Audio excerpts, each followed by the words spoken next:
affair.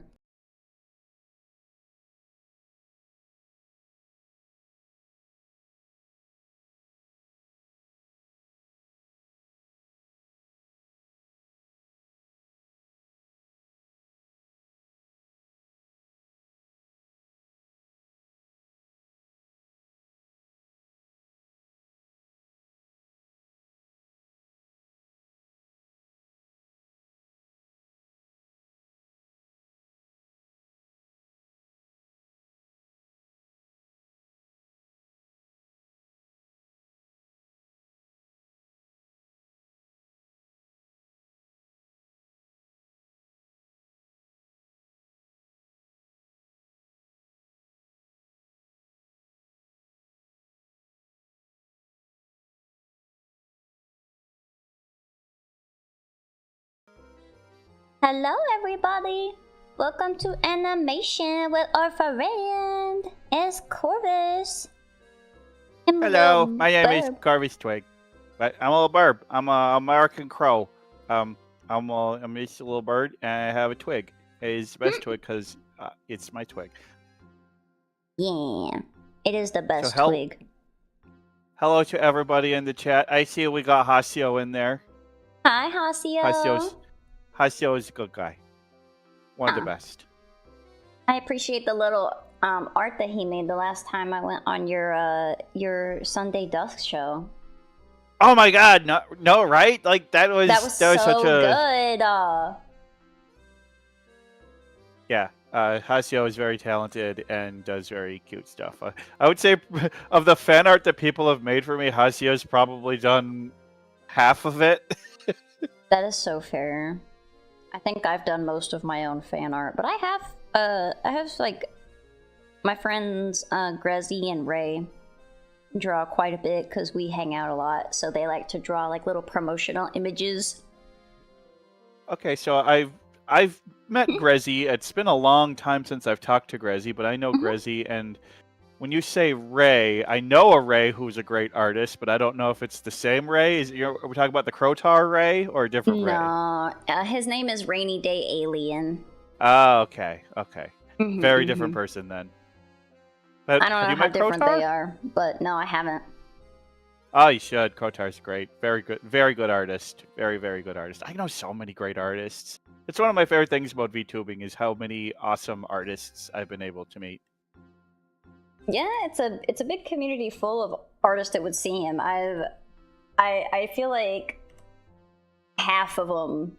Maybe it's because I'm an artist, so like I attract more artists. But most of my VTuber friends are artists, so I'm just like, it's nice. We just like come and draw together. I'm kind of an artist, but like I don't do art like.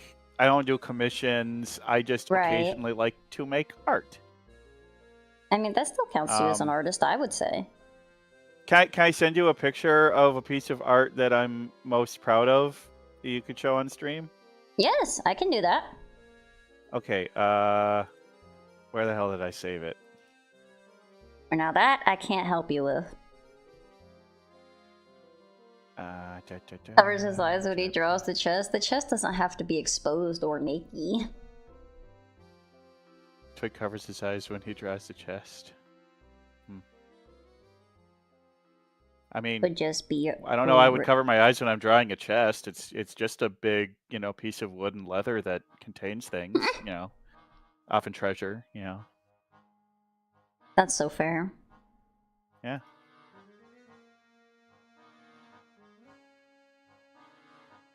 But yeah, I love art. Art's one of the greatest things in the world, and I love how people make art. And it's one of those things where it's just like, I don't know. I'm sure you're on the same page. I mean, all your viewers are too. But it's why I hate AI art so much, because it's like, one of the whole points of art is human expression, and yeah. And I guess you could argue that there's a little bit of expression in coming up with the prompts, but also, no, it's not the same. Yeah, I mean, it is a bit of a preaching to the choir situation. I don't know exactly all of my viewers' stance on AI art, but I know that all of my viewers know my stance, so they at least have heard me talk about how AI art can suck my fat hog on several different occasions. So my stance is pretty clear.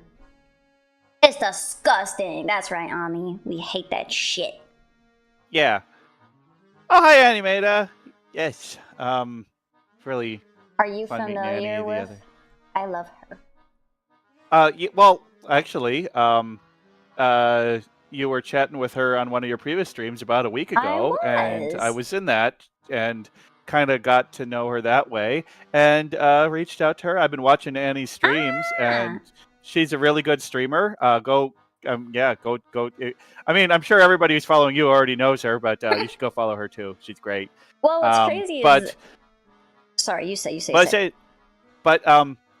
Well, guess what? In the month of June, I have 2 guests coming on my show, Twig's Missing Movies, and it's both of you! At the same time? I would assume not. No. Annie will be on the 1st, and you will be on the 8th. And, nice. Yeah. I will say, little... Yeah, Haseo Bentai, I see you in there. Follow Annie. She's great. Little pet peeve that I also learned. No, this is not about me. Her name is Ani. Ani. Oh, I'm so sorry. Ani. Yep.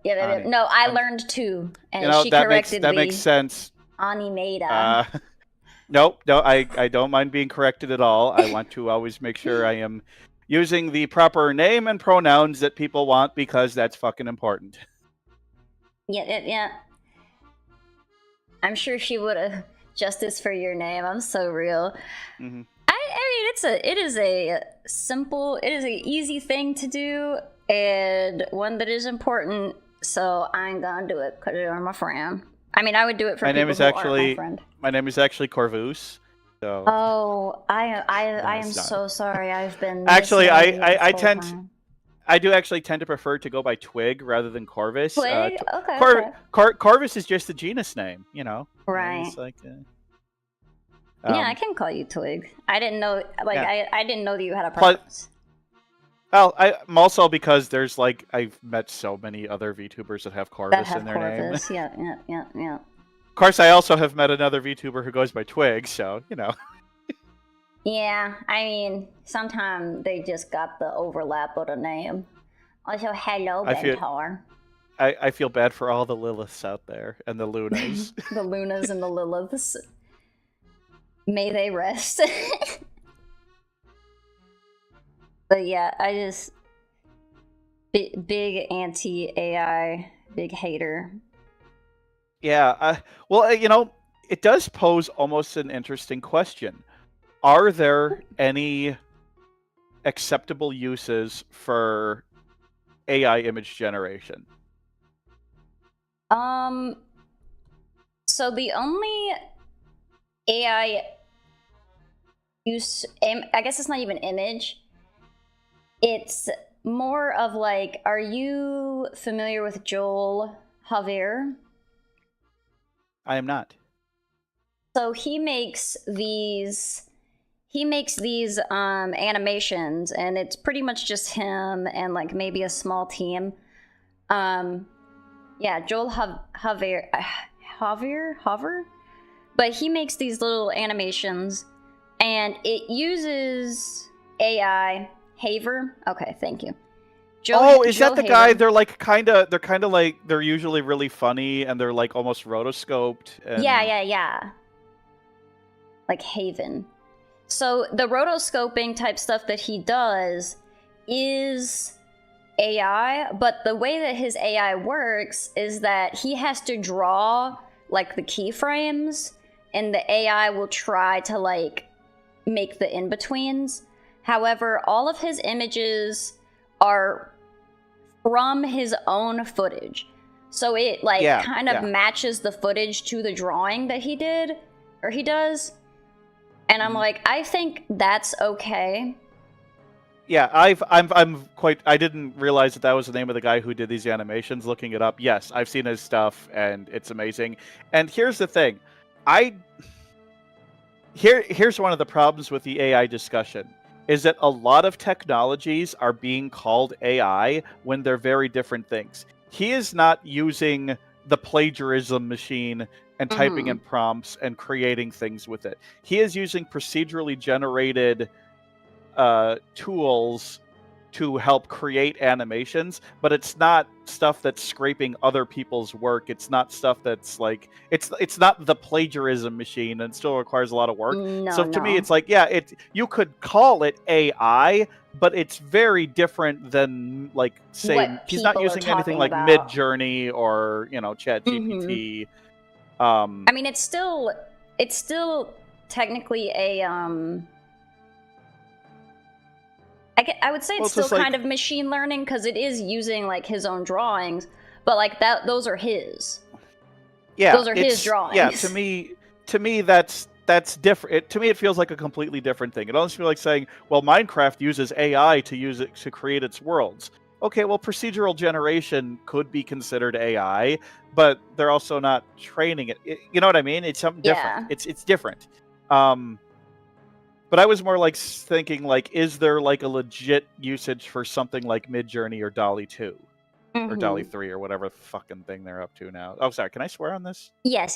I am not. I am not opposed to the potty words. I know some people are. I just wanted to make sure. No, it's good to check. I appreciate it. So, like, okay, one example that I've seen somebody says that they use it for is they're a DM for Dungeons and Dragons, and they just use it to generate images of NPCs for their own personal campaign. They're not streaming it. They're not doing anything like that. They're just using it to create character images to give their players a better idea of what the character that they're interacting with look like. And that doesn't feel that bad to me, but also at the same time, you know what I mean? Because it's like, it's not being used commercially anyway. It's not. Well, the alternative is just that they're just gonna like find a quick image on Google or whatever.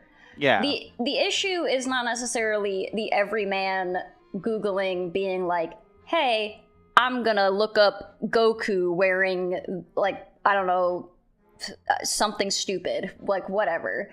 Or like, I'm gonna be like, hey, can you put a Chihuahua as a Super Saiyan? Like, I don't think that is like inherently evil or bad. I think it's one of those things that it's like, I'm more upset with corporations that are using them to take away people's jobs, and also I'm upset with people who are benefiting off of computer generate Goku wearing jorts and sipping lean. It's more of like the theft and the like disregard for like human work and the desire to just kind of like get rid of people, rather than using it as like something to make people's lives easier. It's more being used as like a cost-cutting measure. And I've said a lot that I'm like, I just don't think we have the correct moral compass to correctly use AI. Yeah, there's no ethical way to do it under capitalism. But then again, is there an ethical way to do freaking anything under capitalism? Yeah, I mean, that is also fair, but I think that artists already are so disrespected in general that, like, being like, well, why the fuck would I even bother, like, with your shit when I can just ask a computer to do it? Like, that is just, like, I just haven't seen anyone use generative AI for image. I know that there's a lot of people who are in like STEM researching stuff where they will use machine learning to try to like sparse through large things of data, which is like, I get that. That's totally fine. It still messes up in those regards, so they still need people to like go and make sure that like the thing that they're looking at is not a hallucination or whatever. But I just haven't seen a use of generative AI that is not just like people spiting artists. I agree. It seems like the main goal of all these AI companies is to replace workers and not have to pay wages anymore. It seems like that is their goal, and that is their pitch to companies when they're advertising it to business. Mm-hmm. And that's bad. That's real bad. Yeah. Especially like what makes it so offensive is like, I want machines to take away drudgery. I want machines to take away pointless busy work. I don't want machines to take away creativity and artistry. That's the exact last. The whole point is that we want things to be automated so we don't have to work anymore and we can focus on our art and our pleasure and creating beautiful things. But instead, we're just seem to be doing more and more drudgery, and now they're having computers take away our art? No, you're doing it wrong. No, you didn't listen. You weren't listening. You weren't listening to me at all. You have failed the assignment. I don't even think you understood it. We want fully automated gay space communism. Hell yeah. That's not what they're doing, though. Yeah. Can we use AI to eliminate the concept of gender? That would be good. I said there are two wolves inside of me. One wants to abolish the concept of gender. The other wants there to be more genders. Either all or nothing. All right. Yeah. I want the neo pronouns. I want to start like accepting people just being like, yeah, my pronouns are fae and fee.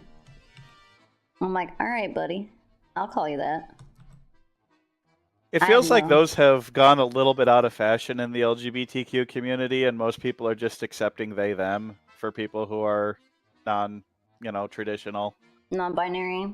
No, I non-binary, yes, but also, I feel like there are ways of describing oneself that where non-binary doesn't fit either.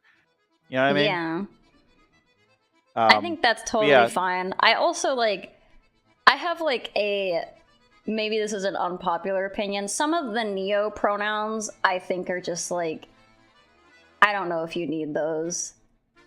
And they do come across as a little silly, I do have to admit, but yeah, but it depends on what it is, because there's yeah, Schmeagol. It's the pronouns that are just specifically for specific otherkin that are yeah, I'm actually part fictional character. I'm that's, and it'll be an actor. It would be somebody being oh, my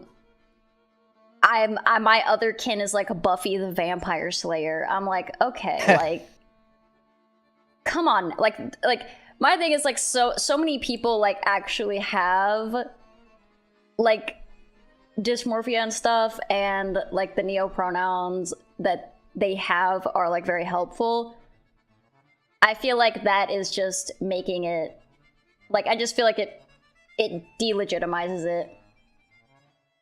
Yeah, it feels like it's a kind of thing that gives fuel to hateful conservatives to be look how ridiculous these people are. And because they're so ridiculous, we should also take rights away from all trans and non-binary people. Which it feels it's one of those it feels like you're almost creating straw men for the other side to attack.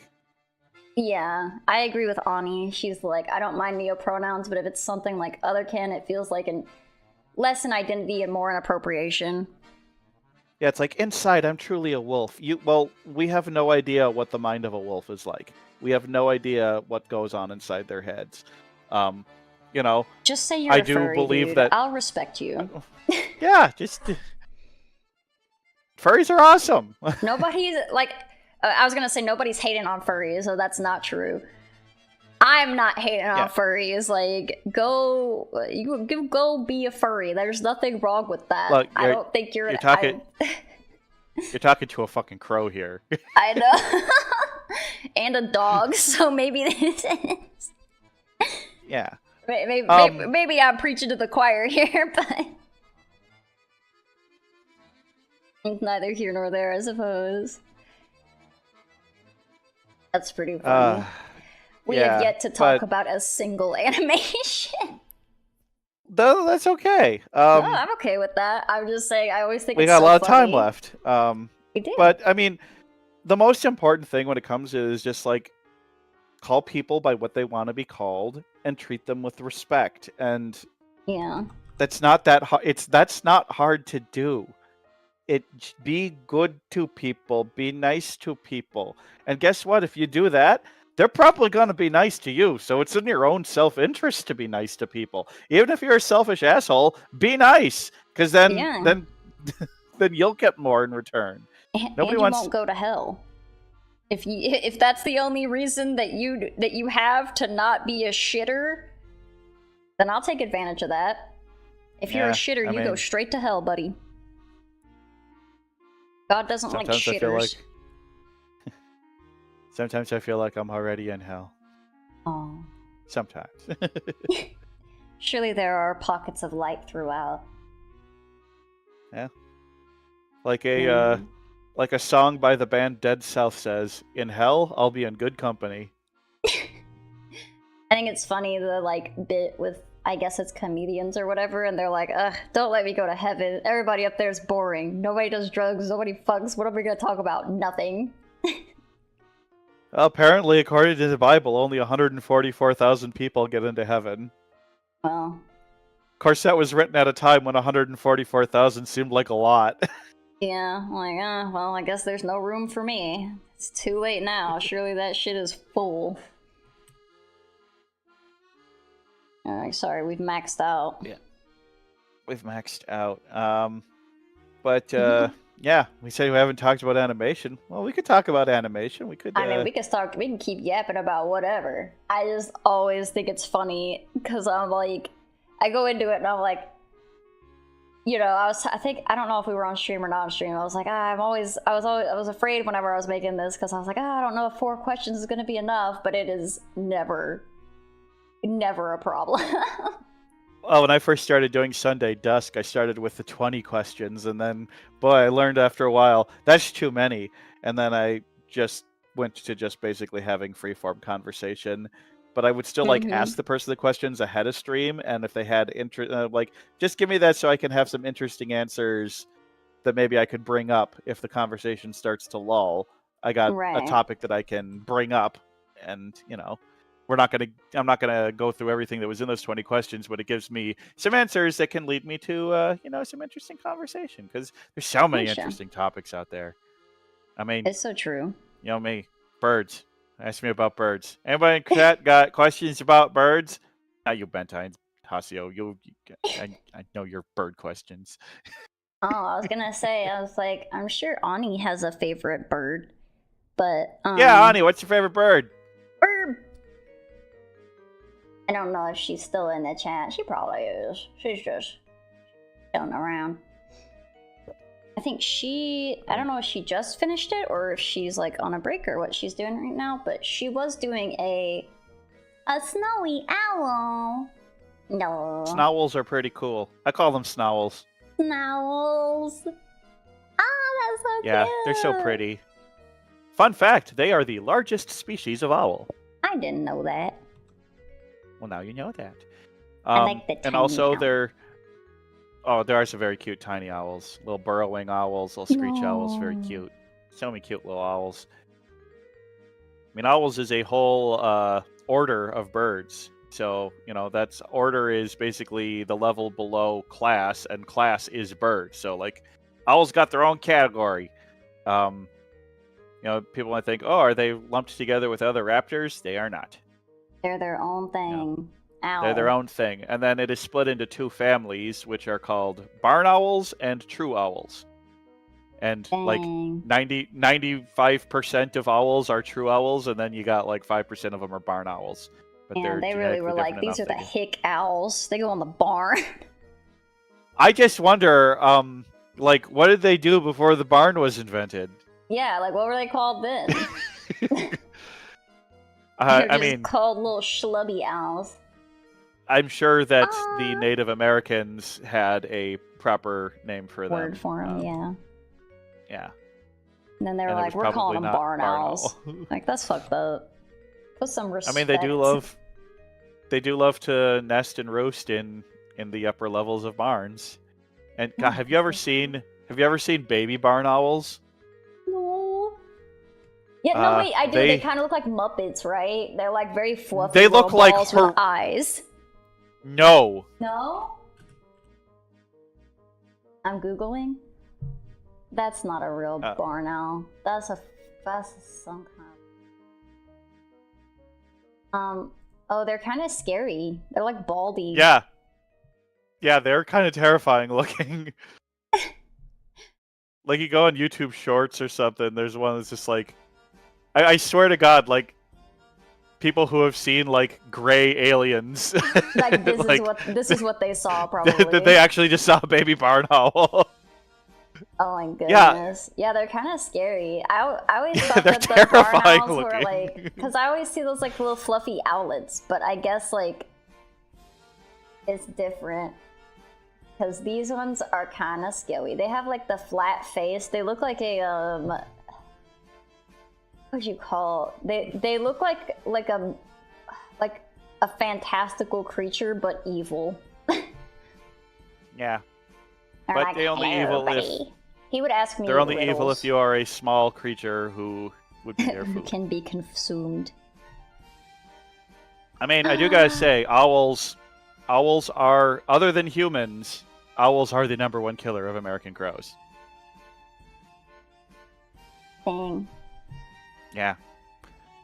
Yeah, people don't realize it. Like, one of the biggest predator of, like, the two biggest predators of birds are cats and other birds. Oh yeah, there's a lot of infighting. Also, hello little gaming fox on YouTube. I am so sorry I have missed your little messages. Here is some hearts, if you're still around. If you're not, then you'll feel them. I have received hearts in return. Yay, hearts. Thank you for hearts. Throw hearts up in chat. Hearts up in the chat. But I just am getting to your I just now saw your picture you sent me, and this is so cool. Yeah, you should put up on screen. Trying to get it there. It's kind of hard on my like animation software because it's it tries to make it a different like layer. Here we go. How sick that is. It's color pencil, yeah? You got a good... color pencil and ink. Yeah, like a ballpoint. Yeah, one of those good, like, rollerball. Yeah. You know, one of those really good, fine ones. You did so good on these gradients. The sky and even, like, the gradient between, like, the blues and the blacks here. And then, like, on the mushrooms and stuff. Dang. That's clean. Yeah, I did that for this drawing for a friend, and she's got it hanging up in her hallway in her house. Oh, that's so precious. She likes mushrooms, and she taught me how to grow my own mushrooms. And, nice. See him. And, you know, and then grackle, because who doesn't love a grackle? A grackle? Grackling. Is that this bird? Grackle. Yeah, that bird's grackle. Haven't you seen a grackle? Grackles are everywhere. I don't know enough. I probably have seen them, but I just call them like crows or something. If it's like a black bird. Grackles are often mistaken to be corvids because they kind of look like corvids and they have some corvid-like behavior. They are not corvids. They are in a different family. Oh, yep. I've definitely seen this little bird, grackle. They tend to roam in large packs, especially in the wintertime. Like, they'll, like, disperse throughout the northern United States in the summer, and then they're all like, all right, it's winter, let's all go to Texas. There will be, like, flocks of literally hundreds of thousands of them in Texas. Family vacation to Texas. You're a fellow gay. Well, welcome in. You're totally welcome here. Are y'all excited for next month? It's gonna be gay month, which means that... Actually, I don't know. I was going to say the corporations are going to pretend to like us. but they might not do it this year. It feels like they're not doing that. I mean, even last year, a lot of them really toned it down after, you know, Yeah. a lot of them decided to go the route of cowardice because they didn't want to. Yeah. Fucking cowards. Fuck you, Target. Stand up against these people. Stand for something, little bitch. Yeah. Well, I'm gonna be working a booth at Pride this year. Nice. I mean, I'm not gonna be doing most of the main stuff. I'm just gonna be helping them set up because I am not LGBTQ, but I'm a big supporter, and I'm like, hey, I just want to be here and help carry tables and merchandise and help set up and just put me to work. And you all do the talking, be the face of it. Although I will be going to Pride in drag because drag is for everyone. Yeah, I like drag. I'm basic. I watch RuPaul's Drag Race. I've been to a couple shows, like actual like live shows, but I've only been to a few, but they're fun as hell. They're so good. One of the drag queens that I met in one of my first drag shows, goodness gracious, was named after my sister. Well, they weren't named after my sister. They shared a name with my sister. And I thought that was very funny. I was like, that's my sister's name. And she was like, oh! And she got real excited about it. That was cute. You're scared to love because you've only had toxic relationships? Oh no. I'm sorry to hear that. Wait, where are you seeing these chats? I'm in YouTube. Wait, are you like... Oh, you're cross-streaming on YouTube. Yeah. That's why. I told you I was making a YouTube thumbnail. Okay, well, I wasn't guess sure if that just meant you were uploading this to you. Mm-hmm. Yeah, I mean, I don't stream on YouTube, but I do upload all my episodes. God, now I feel like I want to bring you up on YouTube so that I can at least see the chats and react to them. Yeah, I mean, go for it. We have little gaming. Oh my god, I see the thumbnail. That thumbnail is amazing. It's you! It's me. Also, congratulations, Ani, on finishing your marathon. I thought you had just finished it because I saw you being like, yeah, we got through all the games. She was doing all of Mega Man. But you probably know that because I think we talked about it. Oh yeah, I watched several of the Mega Man streams, and it seemed like the PlayStation ones were not good. I don't know enough about them. I saw a couple streams, but it was the earlier ones. Hey MD, welcome in. Vegas does theirs in October. Oh, that would make sense. Clearly preferring Kinoko no Yama over Takenoko no Sato. I don't know what those are. Also, thank you for the hydrate. It's late for you now? Takenoko? Sukonoko noko noko koshitanta. Oh, is that what that is? I'd have no idea. Oh, okay. I was like, I thought that had more in it. Oh, my nose is trying to sneeze. It's only 11 o'clock where you are? 23:35? That's pretty late. That would be really late for me. I usually go to bed at like 9, like an old man. Yeah, I'm early to. I gotta get that worm. I'm early bird. Early bird gotta get that worm. Now I just want some gummy worms. Somebody give me some gummy worms. I wish I could. I don't have gummy worms to give, unfortunately. You're just bi? I think that counts. I support gay rights, but I'm not gay. I'm just bi. I'm just like, I think that's definitely in that LGBT 540 here. Yeah, what do you think the B in LGBTQ stands for? Yeah, you have my full support, bud. Like with my own gender identity, I've like thought a lot about it, and it feels just like, okay, like I know that the gender spectrum is not a linear line of left side is female, right side is male, and that kind of thing. But I feel like if you were to simplify it that way, you'd be like 1, 2, 3 would be she, her, 4, 5, 6 would be non-binary, 7, 8, 9 would be male. And I felt like I'm like exactly a 7. Like I'm I still consider myself he, him. I'm most comfortable with he, him. But boy, I'm standing on that non-binary line. Because there's so many things about being like a man that are part of the male schema for what it means to be a man in American society that are Right. like, that's and you're like, not I am me not at about that all. life. You know, And that's all but that it's just social like, shit. well, there's a whole conversation about like, what is a woman, what is a man, and the most concise answer to that answer I found. I've heard one recently, from a YouTuber. God, what's his name? But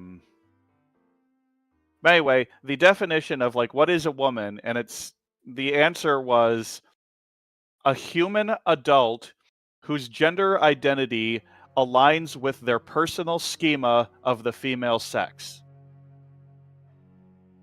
And I'm like, yeah, that pretty much does it. Because, like, okay, adult human being, because we wouldn't call a child a woman. That would be a girl, and we wouldn't call a non-human a woman.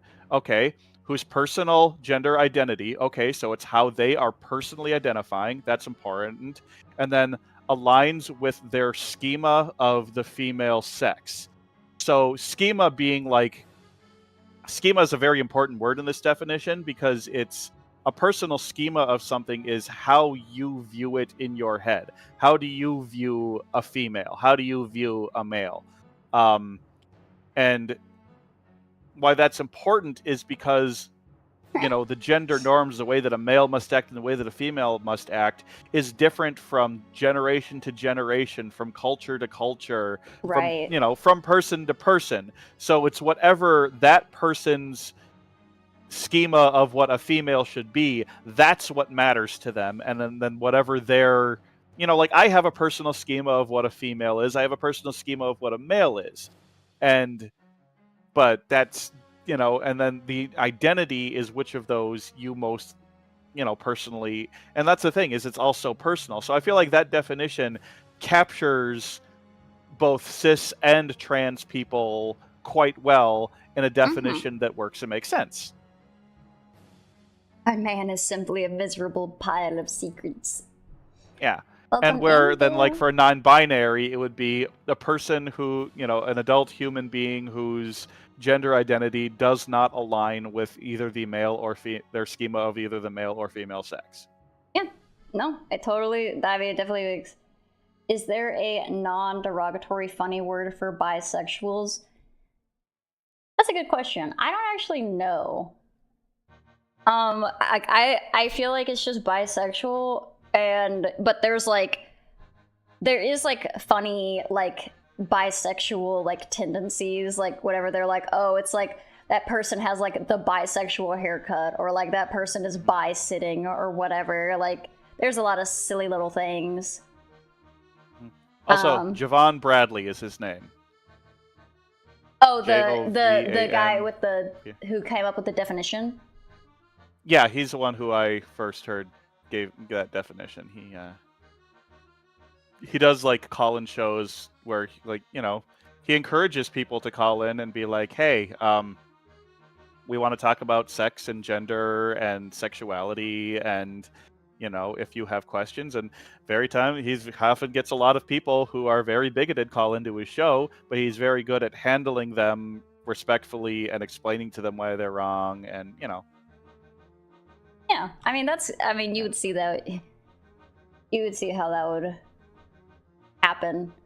But it's important that like he has that for people who are genuinely like, yeah, I'm kind of struggling. So I assume that would be part of the audience as well. Well, that's the thing, is it's like sometimes you don't have a debate over something like that to convince the person you're debating. You have a debate to convince the people that are on the fence and listening to the debate. Right. Like, there are people who are like, I don't know. I know that a lot of people are in a camp where they've more or less, like, set their flag, but you never know. It just takes, like, one personal connection to change your mind about stuff. Yeah. I also gotta say, I'm not a fan of debates. I don't I think feel debates like are made to actually like. they're not debates- useful in situations where one side is plainly wrong.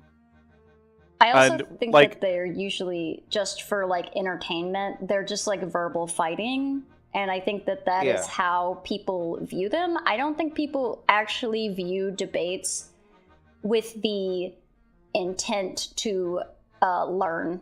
You know what I mean?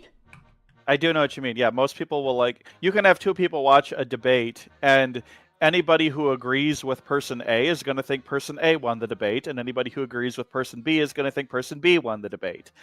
And the problem is that when you have debates in situations where it's just like, is climate change real or not? Well, on one of those, one of the sides is objectively correct. And by having the debate, you're legitimizing the people who, Or you know, objectively incorrect. yeah. Or like, you know, when you have a debate with, you know, A flat when it earther. comes to like, yeah, a flat earther. Like, that's a perfect example where I'm pretty sure everybody here can all agree the Earth is flat, and there's all these stupid globe idiots who think that the Earth is. I'm kidding. I'm kidding. No, I know. Please don't. I hoped anyway. I would have to abort. I think higher Could you review than that. Oh God, I mean, yeah, exactly. The Earth is a hexagon. The Earth is actually a D20. You know. D20, like the dice. Yeah. Right. That'd be cool. I mean, I guess it's not technically Yeah. a sphere, so it's closer to a D20 than not. You know what? One of my little pedantry things that people do to be pedantic about the shape of the Earth that does always bother me. They're like, the Earth is not a sphere; it's an oblate spheroid. Like, I'm like, okay, buddy. yes. The Earth is technically wider at the equator than it is around the poles. You know what the difference is? The Earth around the poles is 99.92% of the, or what? Maybe I think I got my percentage wrong, but it's like 99.7 or something It's high. like less than 1%. It's less than 0.5%. That's crazy. And it's just like, okay, if you were to hold an object in your hand that had the exact same dimensions as the Earth but was just shrunk down to that side, every person would be like, wow, that's a sphere. That's a very smooth sphere. Because, like, the mountains on it went to, like, even Mount Everest, like, if you ran your thumb across Mount Everest, if it was, like, the size of, like, a pool ball, you would maybe feel a very slight roughness there, but, like, it's still going to be like almost as smooth as round as like a pool ball. Yeah. So it's like okay, it's may technically be an oblate spheroid, but it's spherical enough that saying it's a sphere is not wrong. It's like, okay, turbo nerd. And look, I am It's a a turbo sphere. nerd. I'm the kind of person that if somebody draws a crow with a yellow beak and feet, I'm gonna be like, it's not a crow. Look, I'm on the spectrum. I can get real pedantic real quick. I didn't do that. No, you I didn't. didn't. No, I that's would just never. no. I would never do that. No, the drawing that you did, that's just the light hitting it. You know, that's just the way the light's reflecting off of it. Yeah. They're not. Yeah. The thing is like, I was gonna make them. Look, I yours was is so gonna make them stylized black. that I didn't really even think about that when I looked at it. Now I'm looking at it now, but it's like, okay, it's fine. Well, because To me, that just felt like a that felt like an limited- artistic choice with the color palette that you were using more It than that was you were because actually. I did another crow that did have like all the black because it. No, I didn't. I just liked the separation because it's so few colors, and I didn't want it to get muddled. That is one of the issues with like doing crows and ravens accurately is that they just real black, and a lot of times when you try and do the photography, it's just like, well, I got a nice That's a silhouette of blob. a bird there. Yeah, My favorite blob. but boy, when you can get a picture of a crow where their feathers have really good contrast, oh, they're so beautiful. Yeah, because you have to really have the lighting good to get like the good like details of like an actual like crow or raven, because they will just turn into a little blob. I mean, feed me too many cheeseburgers and I'll turn into a little blob. I will eat so many French fries and I will be a little blob. I'll be a little blob with one floppy ear. Second, I need just a sip of water. I mean, and then, I do really love cheeseburgers. And water. Grackles have water. better contrast. We were just talking about grackles. Yeah, they got that dark blue head. Is beautiful. Grackles are beautiful. Sorry that your leg hurts. I'm not a doctor, so I would not be able to tell you if you should go to a hospital or not, but I imagine... Here's a photo of a crow I took that turned out super good. This is probably the best photo of a crow I've ever taken. Oh, that is such a good picture. Do you want me to show? I was gonna say, I was like, can I show it? You can see even like the definition of their little wings. Yes, like the light was just hitting this fella perfectly, and I'm 99% sure it is a fella because this guy was grabbing peanuts from the feeder and then picking them up and carrying them up to a nest in a tree across the street and doing that over and over. So I'm like, oh, so he's the male and his lady friend is up in a tree incubating the eggs. And he's been a good husband. You're bringing his wife a little snake. Look at how cool that is. Earth scaled down to the size of a golf ball would be the smoothest object in existence. That's pretty crazy. We can all. Well, no, the smoothest object in existence is a shark. We all know that. Oh yeah. Sorry, that's an inside joke for the goons. For the goons. Not that kind of goons. Not that kind of goons. I assumed you meant goons. your buds, your friends, or maybe. The word goon meant very different things on the internet 20 years ago than it did now. Yeah, it's more like now. It's only in recent years that it's turned into what it is. I think the ER at the end is very important. I feel like when someone says this person's a goon, they're like, oh, this person's like a little rascal. But if you put the ER at the end, you're like, that person's a gooner. You're like, oh, that person be whacking it. But I liked what Bill said in the YouTube chat. He said we can always find the loser in a debate. The audience who wasted an hour and a half watching it. But well, here's another problem with debates. Debate formats tend to favor the person who is wrong. And the reason for that is saying something wrong is quick and easy. Debunking something wrong is long and detailed. So, like, somebody can just go in a debate and just say something that's absolute nonsense. Well, demonstrating why what they said is nonsense takes time, citing studies, going through, like, it's easier to be wrong than it is to be right. So if somebody gives you quick, fast, easy answers, wait, is there a penis in his eye? A little light reflection? Yeah. Or maybe the lights, maybe it's giving the finger. I don't know. But you know what I mean? Like, yeah. Especially when it comes to, like, medical misinformation. You could have somebody who could say, like, oh, well, autism is caused by vaccines. As we've had a higher vaccine rate, we've also seen an increase in autism. And then to debunk that, you need to cite so many studies, go through, like, all the proofs that he's like. It's to explain why something is nonsense takes so much more time and detail and nuance than just saying something that's wrong. So debate format where you have limited time, it favors whoever's wrong. I guess that's fair, because it's what's gonna, like, stick in your mind is, like, the more, what's the word? Like, the more enticing statement, right? It's like, oh, wow, really? Wow. But it's like, no, that's a lie. It's like, okay, nerd.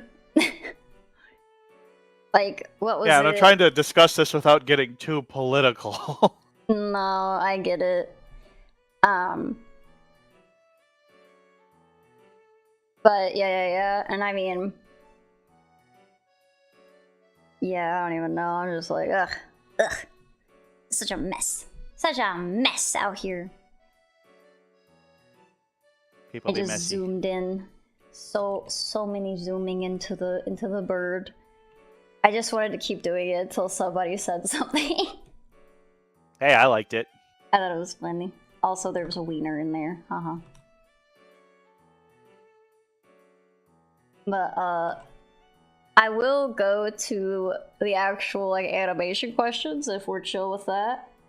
They're not gonna be anything crazy, and I don't mind if you, I mean, you know, art imitates life, and a lot of art is created in either opposition or in prose. It's impossible for an artist, I feel, to make a non-biased piece of media because everyone has their own point of views. So, Yeah, I get that. Hello. What was I gonna say? Oh. Oh. No, I was gonna say, what is, after all of this very in-depth political talk that is in nothing, all I gotta say is I call it art, it rhymes with grug. You damn Skippy. That is the most slant rhyme I've ever seen. Art and grug. But what is your favorite piece of animated media? Okay, so, I mean, I feel like this is kind of a cliche answer over the last, because it came out 6 years ago. But the piece of animation that's really stuck with me as this is pushing animation forward, this is amazing, this is great. I gotta go with Into the Spider-Verse. Into the Spider-Verse is really good. Like, what are you gonna say? It's so good. Like, that was the first piece of animation to blow my mind since, like, seeing the first Toy Story as a kid. The way that they pushed the medium of CG animation and brought it forward and did something with it that we had never seen before, it was absolutely mind-blowing. And, like, you can see its influence in, like, every animated movie that's come out in the last 3-4 years or so. Like, the whole skipping frames in the animation, the usage of a lot of 2D effects in a 3D movie, all those kind of things like that, like the almost comic book look of it. Mm-hmm. Like, it has been so influential in, like, I was recently watching again, another movie that I suppose fits with this because, goddamn, this movie is freaking flawless. But Puss in Boots 2: The Last Wish. The Last Wish was watching really. That that one did surprise me. I heard everyone being like, "Oh, it's really good. It's really good. It's really good." I'm like, okay, it's really good. It's so good. I think the animation is better in Spider-Verse, but I think the story and the characters are maybe a little bit better in Last Wish. But the story and characters in Spider-Verse are also amazing. Also Miles really Miles Morales is such a great character. The Peter Parker that he ends up teaming up with, Gwen is great. I mean, just phenomenal. I mean, yeah. and another one that didn't get a lot of critical reviews, but everybody I know who has seen it absolutely loves it, and I absolutely love it, is the movie Nimona. I liked Nimona. I thought it was so Nimona good, but was the thing really is, cute. Outside of, like, my VTuber group, I don't know anybody who's seen it. Like, it feels like a movie that normies didn't see, Yeah. Such... I think, to Nimona's credit, I think it was really good. I would not say it was on the level of, like, Spider-Verse. I agree. In terms of, like, storytelling. But that's not to say that the story was bad. It's just, like, I think it was really cool looking. It had good visuals. It had, like, a good story. It had a good message. It had good, like, queer representation. It was good. I can see why it wasn't, like, pushed to the hype of like Last Wish and stuff like that. But I'm also like, but I feel like it was not as good as like Spider-Verse, but I also feel like it should have gotten more hype than it did. Yeah, I agree. I agree with that completely. It's like it's not overhyped, but it is significantly underhyped. Mm-hmm. And I will say, and then all right, to Gollum's point, like the story was good too, and the animation wasn't just an excuse for a technical feat. The animation was used to serve the story. So it was a movie inspired by comic books. So they took the animation style and to reflect the original medium, right? Like the animation was used to facilitate the story and to like enhance the story rather than trying to have it the other way around where they're like, oh, we have this cool technology, so we need to put a story around it. Like they complemented each other. Mm-hmm. That was all I was going to say about that.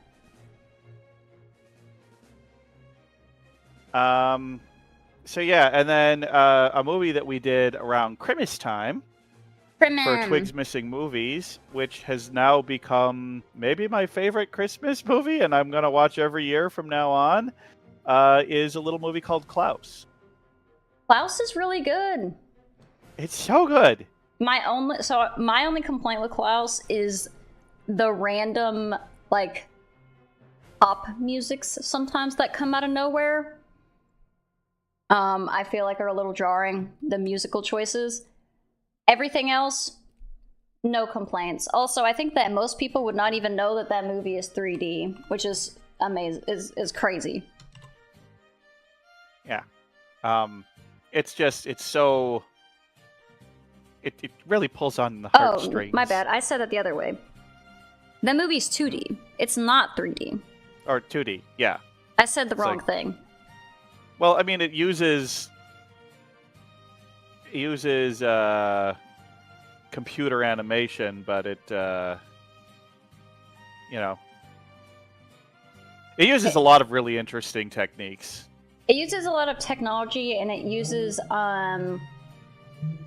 it's all drawn, and it's all like yeah.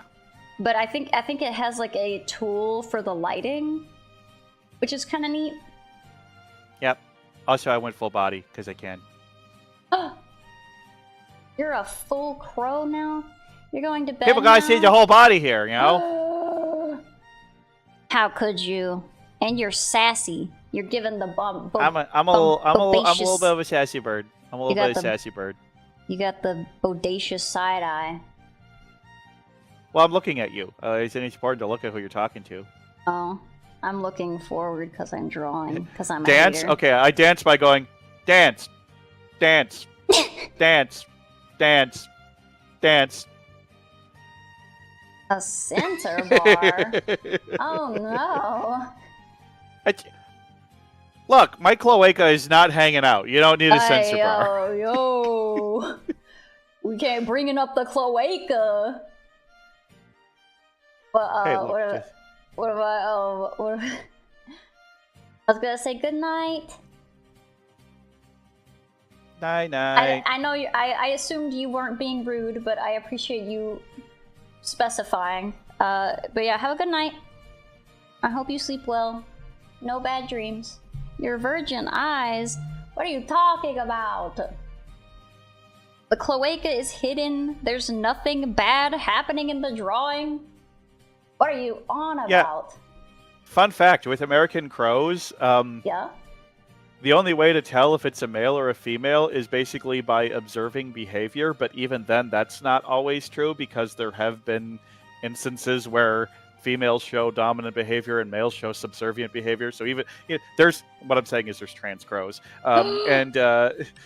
But so it's just like behavior is the best way to initially learn. But also, if it lays an egg, it's a female. But other than that, you could like be holding a crow, and like there's no way to tell if it is a male or a female without doing either a genetic test or super invasive surgery to check their interior bits. Yeah, to see if they have like a little egg holder. Yeah.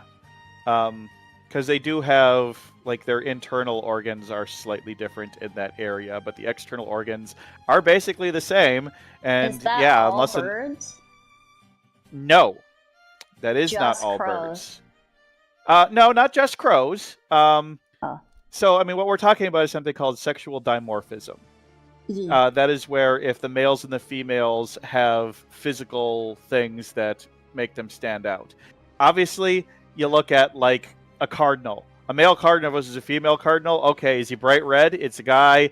Is she slightly more brown and buff with only a little bit of a reddish hue? That's a female. Red-winged blackbirds. The males are black with bright orange wings. The females are like mixes of brown with like spots. They look completely different.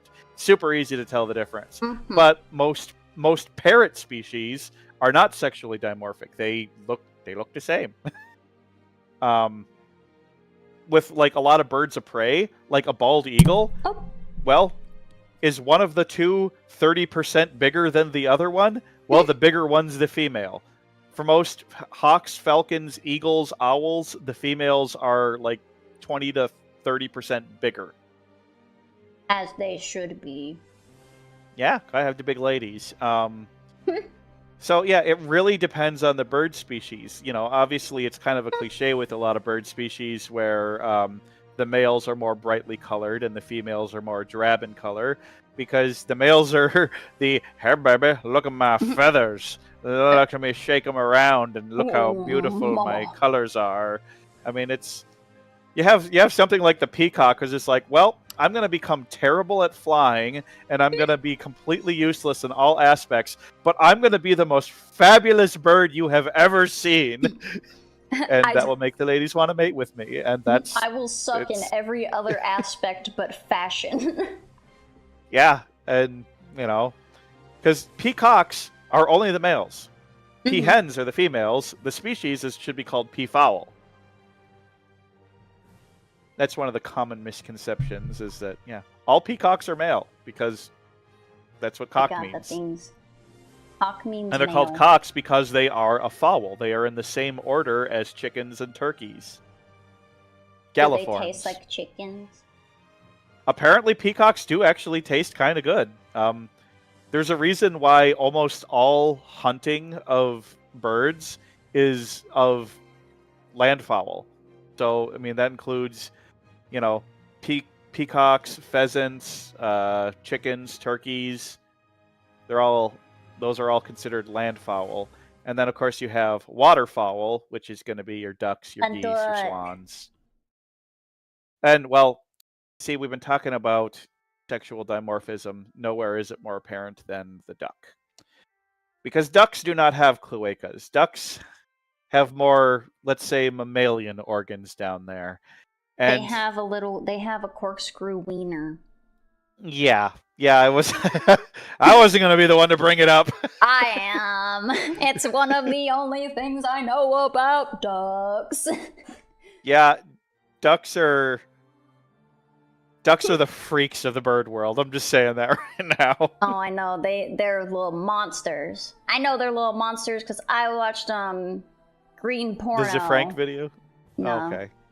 Well, there's the Zifrank video of the true facts about the duck. He does all those true facts videos. I like those great too. Videos. I watched a whole bunch of them with my mom one time, and we were just cracking up. Yeah. The duck one was one of his first ones he ever did. Thank you, I like the way he says have a good babies. Day. These little babies. The babies. I think it's very cute. And good night, Gollum. Have a good day. I hope you all have a great night. I have a lot of European viewers, so it's very late where they are. Yeah. I believe right now, like, the UK is 6 hours ahead of me, so that would make it It's late. Yeah. 11, 12.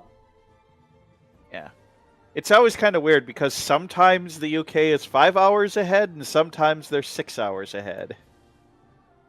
Midnight. Because why can't there's all this big debate over should we have daylight saving or not, and I can understand both sides of that debate, but can we at least agree, like, can we just have like a big international thing and all just be like, hey, can we just all change to daylight, all the countries that do daylight saving or not, can we all just do it on the same date, so we don't have this weird thing where it's like for these 2 weeks it's 5 hours, but for the rest of the year it's 6 hours. Yeah. Yeah. That's how I feel about me and my siblings are born pretty close together, so I'm like, well, for like a month and a half we're the same age, but usually we're like a year apart. That's how it feels. Oh, you're Irish twins. Mm-hmm. And my siblings as Irish twins were born like 11 months apart. Yeah. I feel like they say if it's less than a year, that qualifies as Irish twins. I wonder if like that is like an appropriate term. Well, you know what? I have a lot of Irish ancestry, so it's okay. All right, fair enough. My grandfather's name was John Jameson. I'm allowed. That is the most Irish shit. Well, I think the most either John Jameson or I think the most Irish name possible is Paddy O'Brien. You know. You don't get much more Irish than that. Yeah. You got Hello me there, my name be Paddy O'Brien. Oh, where you from? Mongolia. How could you tell? Yeah, I want to go back to talking animated movies. Most recent movie that I watched, and I watched it about a month ago. So the movie that I've seen for the first time that's animated within the month, that was The Boy and the Heron, and I loved it. Oh, I haven't seen that one yet. The newest, I suppose, Ghibli movie. It's been out for a little bit. Yeah, it actually shot right up to among my favorite Ghibli movies. Really? Because there's so many good ones. That's high praise, I would say. Well, if I had to say, like, what are my top 5 Ghibli movies, I would put The Boy and the Heron in there. And then I'm gonna go cliche as hell and say Howl's Moving Castle and Spirited Away, because they're great. They're just great movies. It's hard to argue against how great they are. But then I would also say that I really loved Pom Poko. And it seems to be one of the lower rated ones, but I really, really enjoyed it. Pom Poko? And then Pom Poko. And then I would also have to say another one of my big favorites is Porco Rosso. I really love Porco Rosso. I mean, I've seen Pom Poko around. I've never actually watched Pom Poko. Did watch it. Okay, funny thing is I watched Pom Poko for the first time the same day that I watched Grave of the Fireflies for the first time. Those are completely different vibes. But they actually have some similar themes because both of them very heavily deal with the topic of changes within the country of Japan. Yeah, I mean that in general is a I mean, most of Ghibli movies have kind of that vibe. I mean, some of them are more like overt than others in that regard, but well, and both movies, both Pom Poko and Grave of the Fireflies, are movies where you see the protagonists, you see them going through their struggles, you're rooting for them, but deep down, you know they're going to fail. The whole movie, you're watching them try to succeed, and you know they're not going to. And so all the celebrations and all the good times you have feel bitter in both of those movies because you know at the end they can't possibly win. Yeah, and it's like they're fighting an uphill battle.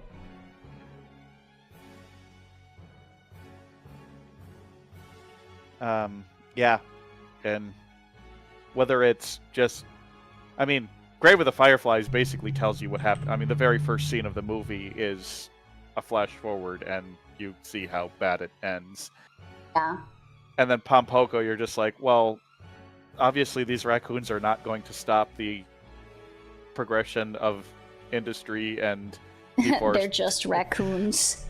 Yeah. Well, good morning. I will. So the reason that those are so similar is they are the same director, and I'm not talking about Hayao Miyazaki. It's his name is Isao Takahata.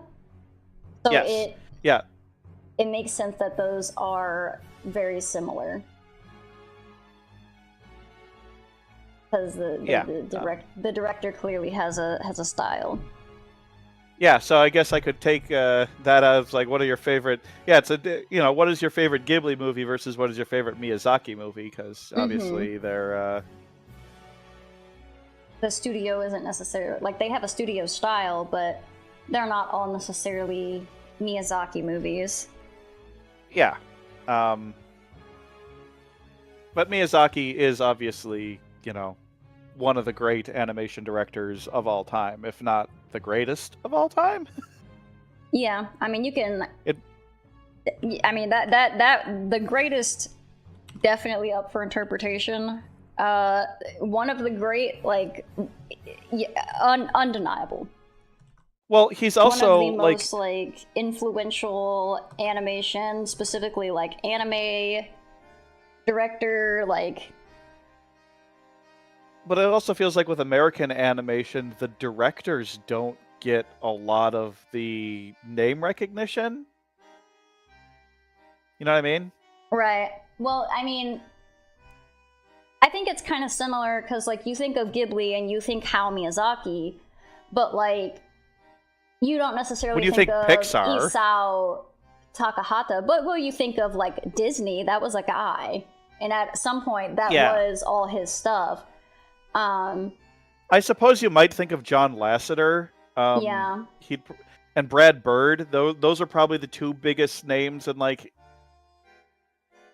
big at Pixar.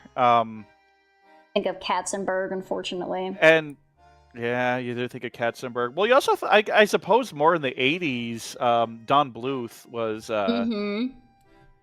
He was one of the bigger names, and then, but also the thing is, did Bluth and Disney actually direct the movies, or were they just executive producers? And I mean, Bluth directed some of the movies for sure.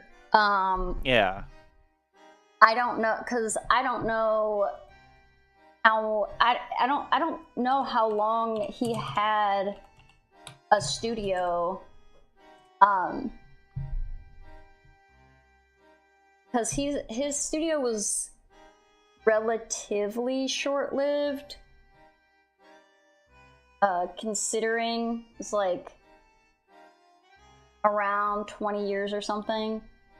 It isn't that short, but if you think of things like Pixar and DreamWorks and Disney being the giant, then it's comparatively a pretty short-lived studio. Yeah. And I think he had more of a say directly in movies that he produced, at least early on.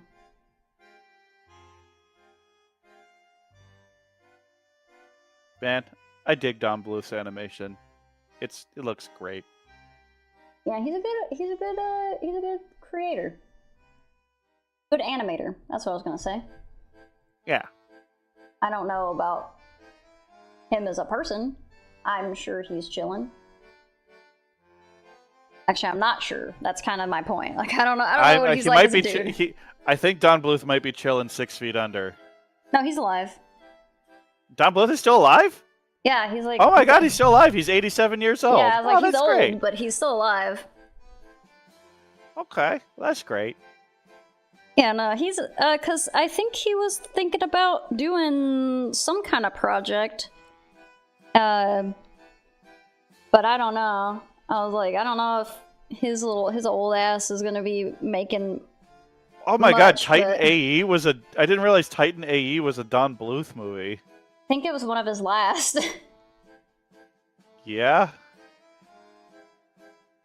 You wish you could find a way to get you redrawn in a Don Bluth style? I mean, just study the style. You could, Or just put it into AI and say, draw this character as... I'm sorry. I'm sorry. throwing up. I deserve a hammer bonk for that one. I'm gonna put you. This is what you You'd get. go to birdie jail for this. You're getting squished. Oh god, Lisa Hannawalt style would be fun. You're familiar with Lisa Hannawalt, right? If I am, I'm unfamiliar with the name. Let me She was the primary animator for BoJack Horseman and Tuca and Birdie. Oh yeah. I am familiar with this style. Yeah. I like her lineless work. Her like art gallery, like exhibition stuff that I'm seeing. Yeah, she's an very amazing artist, and Aww.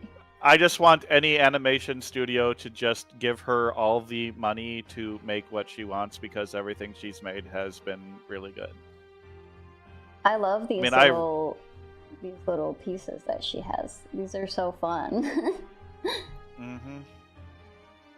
And like Tuca and Birdie, like have you watched Tuca and Birdie? I've seen a couple episodes. It's very fun. It's really fun. It's so great, and it's one of the only like adult animated TV shows I know of that was produced by, written by, directed by, and starring women. Yeah, I mean,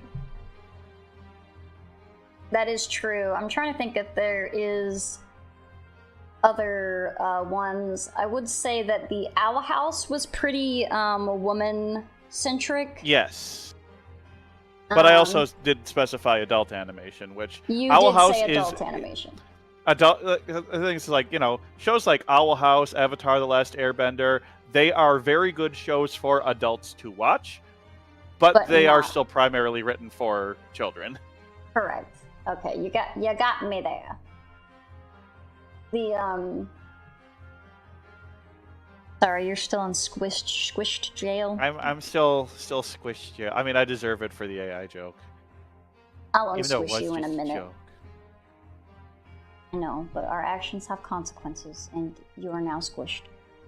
Yeah, it's the thing, you know.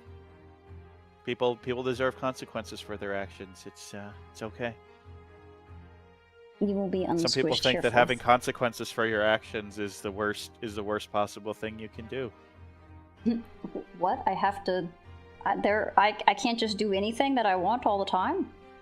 I'm a cis white male. I'm not supposed to have consequences. You're just a bird. That's true. So you get consequences. I don't remember who's consequences too. I was saying it in somebody else's stream the other day. I may have black feathers, but I guarantee you underneath them the skin is white as hell. You gotta squish that crow. Alright, I think you've become squished for long enough. I'll try to put you back. There we go. But now the other question you asked is, what is a animated movie that you didn't like so much? And I'm sure you have a lot of those. Well, there's a few, but there's one in particular that came to mind where after I saw it, I said, that sucked, and it actually was sucked so bad that it actually made the first movie worse, and also contradicted the first movie in many ways, and it just felt like a soulless cash grab, and it didn't seem to understand the characters or the world they live in at all, and it was bad. This is a Disney animated movie that came out a few years ago, starring John C. Reilly and Sarah Silverman. Oh, and that, of course, is Ralph Breaks the Internet. Breaks the Internet. Yeah, that one was that movie pissed me off because it's like the whole point of the first movie is that you can't remove a character from a game or it destroys the game and ruins the world for everybody. And then the plot of the second movie is I want to leave my game and it's okay. And Also, like every part of that movie just felt like fucked up the here's a characters. reference. This is a reference. I'm gonna reference, and like none of the jokes were all just references. Like references can be funny, but references shouldn't be all the jokes in your movie. Seems like lazy writing. Yeah, and they're like, hey, let's just mention a bunch of internet sites and like. Have you guys heard of YouTube and now that's what I call Disney? I mean, I will admit the stuff with the Disney princesses was kind of fun. It was fun and it was cute, but like, did it add anything to like the story or narrative? A little bit, but not so much. I think it just added a little bit of joy to the movie where there was none. Yeah, it's the worst Disney movie in the last 15 years. I'm just gonna straight up and say that. Are you sure? Although I haven't seen a couple of them. I haven't seen Wish or Strange Worlds. I haven't seen Wish. I haven't seen Strange World, but I'm still counting the live action and quotation marks remakes, and those are pretty fucking.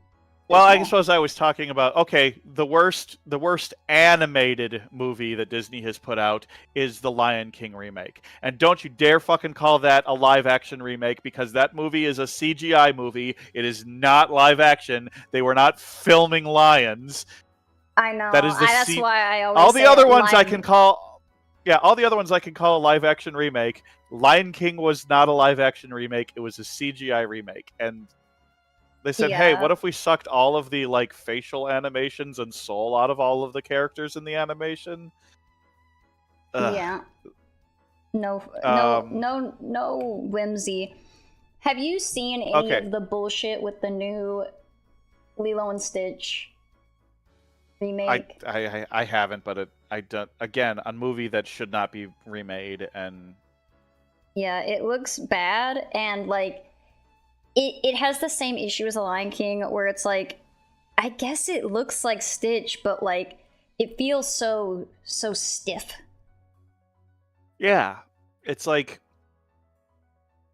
the way that you can have the characters like squish and move and have exaggerated facial expressions just works so much better in the 2D animation. Mm-hmm. It's like you watch a side to side of the Lion Kings. And you watch I Just Can't Wait to Be King, and you look at the animation of them side to side, and how completely lifeless the CGI remake is compared to the original. It's just awful. Yeah. It's sad day. I don't under it. Like those are just such obviously like cash grabs. It's not even really a bit like nobody thinks they're anything else. Yeah. They changed. Also, the story. Raya and the Last Dragon was pretty mediocre. Yeah, I haven't heard anything too great about Raya. Moana 2 is disappointing because it wasn't meant to be a movie. The story was good. I liked that they brought in extra characters to go on it with it, and I liked those extra characters. I liked the story, I liked the dialogue, but the music was just completely and utterly bland and forgettable. Whereas, like, the first Moana had so many memorable bangers, and I don't remember any of the music from Moana 2. It's just kind of there, like, just generic musical music, and just... I guess that's what happens when you don't bring back Lin-Manuel Miranda.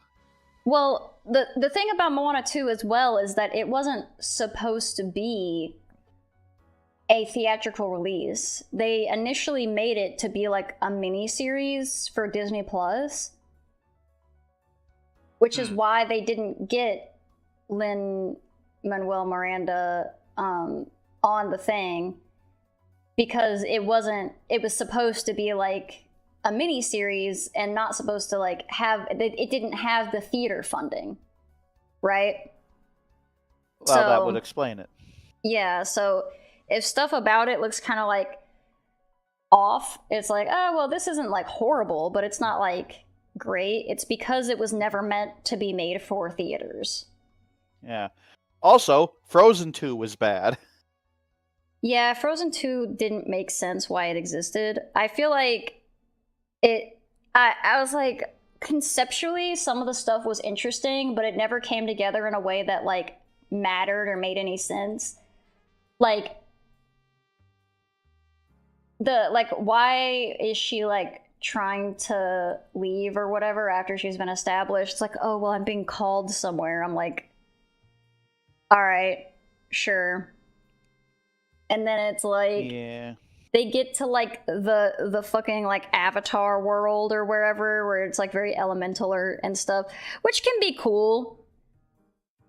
Like that could have been interesting. And then like, I would have liked if she had just like, you know, she has the ice powers. It would have been cool if she'd met like a character with fire powers and plant powers and like. Well, that's what everyone thought was going to happen whenever it like started teasing that there was going to be other elements, and then that is not what happened. I was like, oh, well, fair enough. The Weezer song is the best part. There's a Weezer song in Frozen 2. I don't remember that shit. Also, in Frozen 2, the entire plotline with Anna involved her having to be a complete idiot the entire movie. Guess I'm stupid now. Yeah.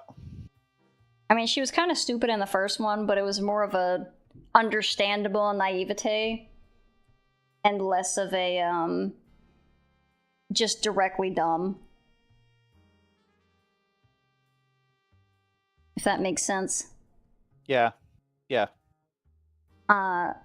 Also, whenever Hassel was talking about how they changed the story of Lilo and Stitch, I assume that's what you were talking about.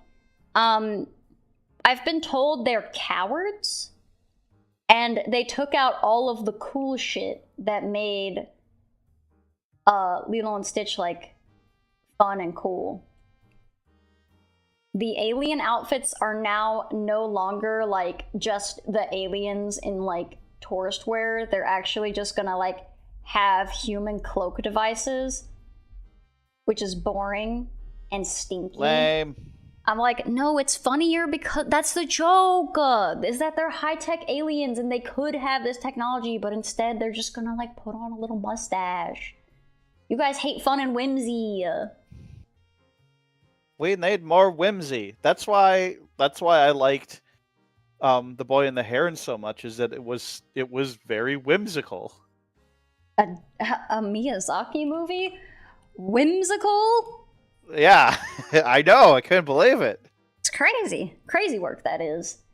Disney, well, I'm just cowards, shocked. Yeah, I'm looking at like the movies. I suppose Encanto had some whimsy to it. Oh, Encanto was... I really liked Encanto, but it also had Encanto's really good. Homeboy, Lin-Manuel Miranda, doing the music. Yeah, it turns out he's pretty good at writing music for stuff. Yeah. He's really good. He's what was I gonna say? He's really good, and what's unfortunate is that he's so good that people try to emulate his style, which is understandable, but I'm also like, just make your own thing, man. You don't have to be, you don't have to be Lin-Manuel Miranda. You can just do your thing, and then he'll be inspired by you. You guys can inspire each other. No, I'm sorry. It used to be that you were either Sondheim or Andrew Lloyd Webber, but now we've added a third person you can be. You have these three options. You can be nothing else. And if you're just writing soundtracks and, not like musicals with words, just, the soundtrack, the background music to a movie, I'm sorry, you either have to be a John Williams or a Danny Elfman. There you be go. one of those two. Yeah. You better figure that shit out. There's no other option. Yeah. I do love Danny Elfman and John Williams, so I don't have any issue with the artists. They're good for a reason, but I'm always like, if you try to copy somebody else's style in a way that is like, as an artist, it's like, copying styles is how you learn. But if you try to like make a living off of it, you're just going to come across as a not as good version of that person. Yeah. Yeah, so that's very true. That's where I'm coming from, which is neither here nor there, because I think it's important to learn from the greats, of course. But it is something you have to consider when you go into, like, what's the word? Occupational stuff. Look up Lost in the Woods. Oh, speaking of musicals, are you at all aware of Epic the Musical? No. So it is not an actual, like, musical. It was somebody's passion project, and I can get up his name right now. And he made, like, a bunch of concept albums based off of the story of the Odyssey, like Odysseus. Okay, I mean, now I'm interested because I'm all about, like, one of my favorite movies of all time is Oh Brother, Where Art Thou? Oh, I love Oh Brother, Where Art Thou. It is the Odyssey. Right. And one of my favorite songs of all time is by the band Symphony X, and it is called The Odyssey. It is a 24-minute long symphony that tells the story of the Odyssey, but it's also, like, a heavy metal symphony.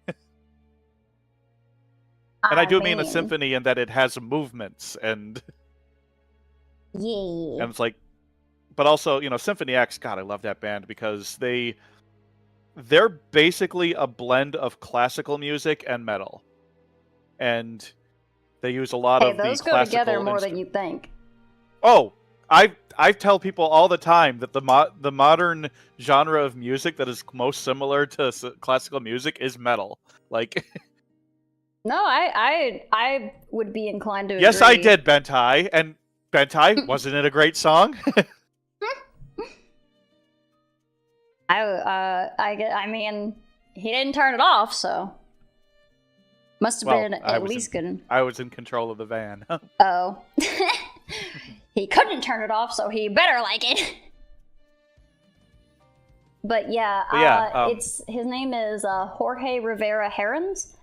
He's on YouTube. He has all of the albums, and it has the sagas, which are a lot easier to consume because, like, if you listen to it all the way through, I think it's like a long movie, like 2.5 hours or something of just music. And there are people who have made animatics and little animations to go along with it, but and he himself commissioned some people to do animatics and animations of some of the songs. So there are, like, official animations for some of the songs, but there's not, like, official animations for the whole thing.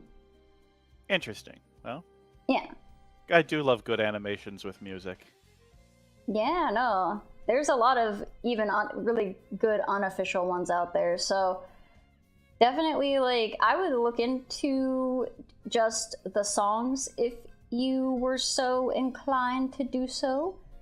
If I would also look into some of the animatics and stuff like that, because this guy has, like, a lot of passion for this project. He did and this is, like, all his stuff. Like, this was just what he made. Well, I mean, obviously not just him, but he like commissioned people. He did like casting. He paid these like musicians to sing different parts of the song.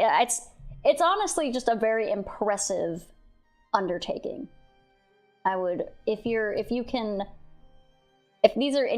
of this stuff interests you, would highly recommend looking into it.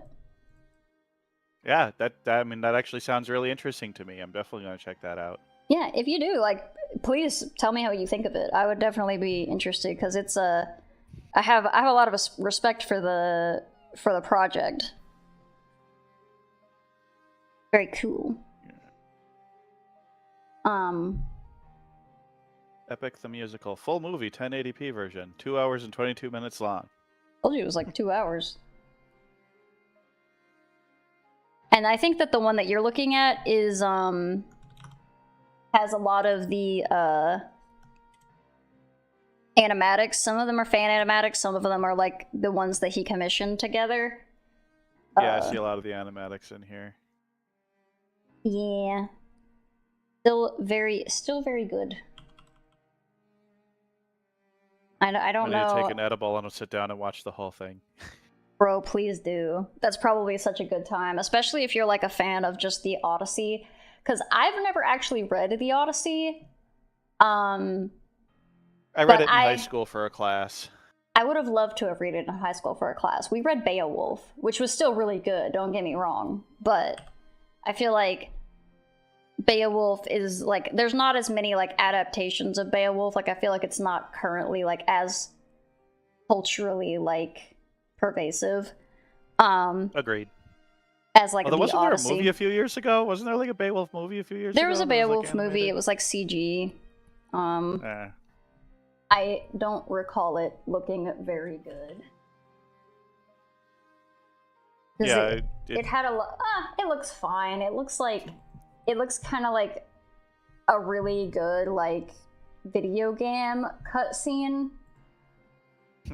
But which is like they made I feel like the same way about the Warcraft movie, which I always forget exists. But also like I looked at it and I'm glad that they were so stoked about like motion capture, but I'm also like, y'all could have just I just don't know why you guys made this movie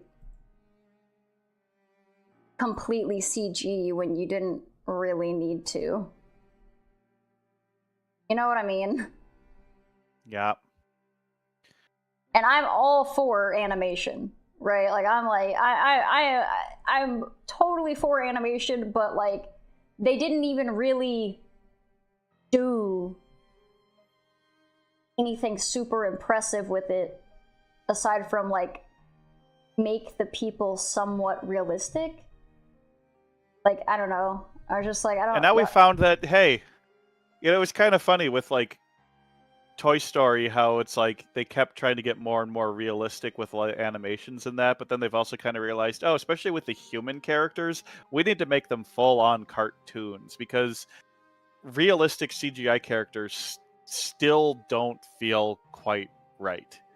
When they're trying to go for ultra realism, we're still not. We're digging our way out of the uncanny valley, but we're still kind of in it.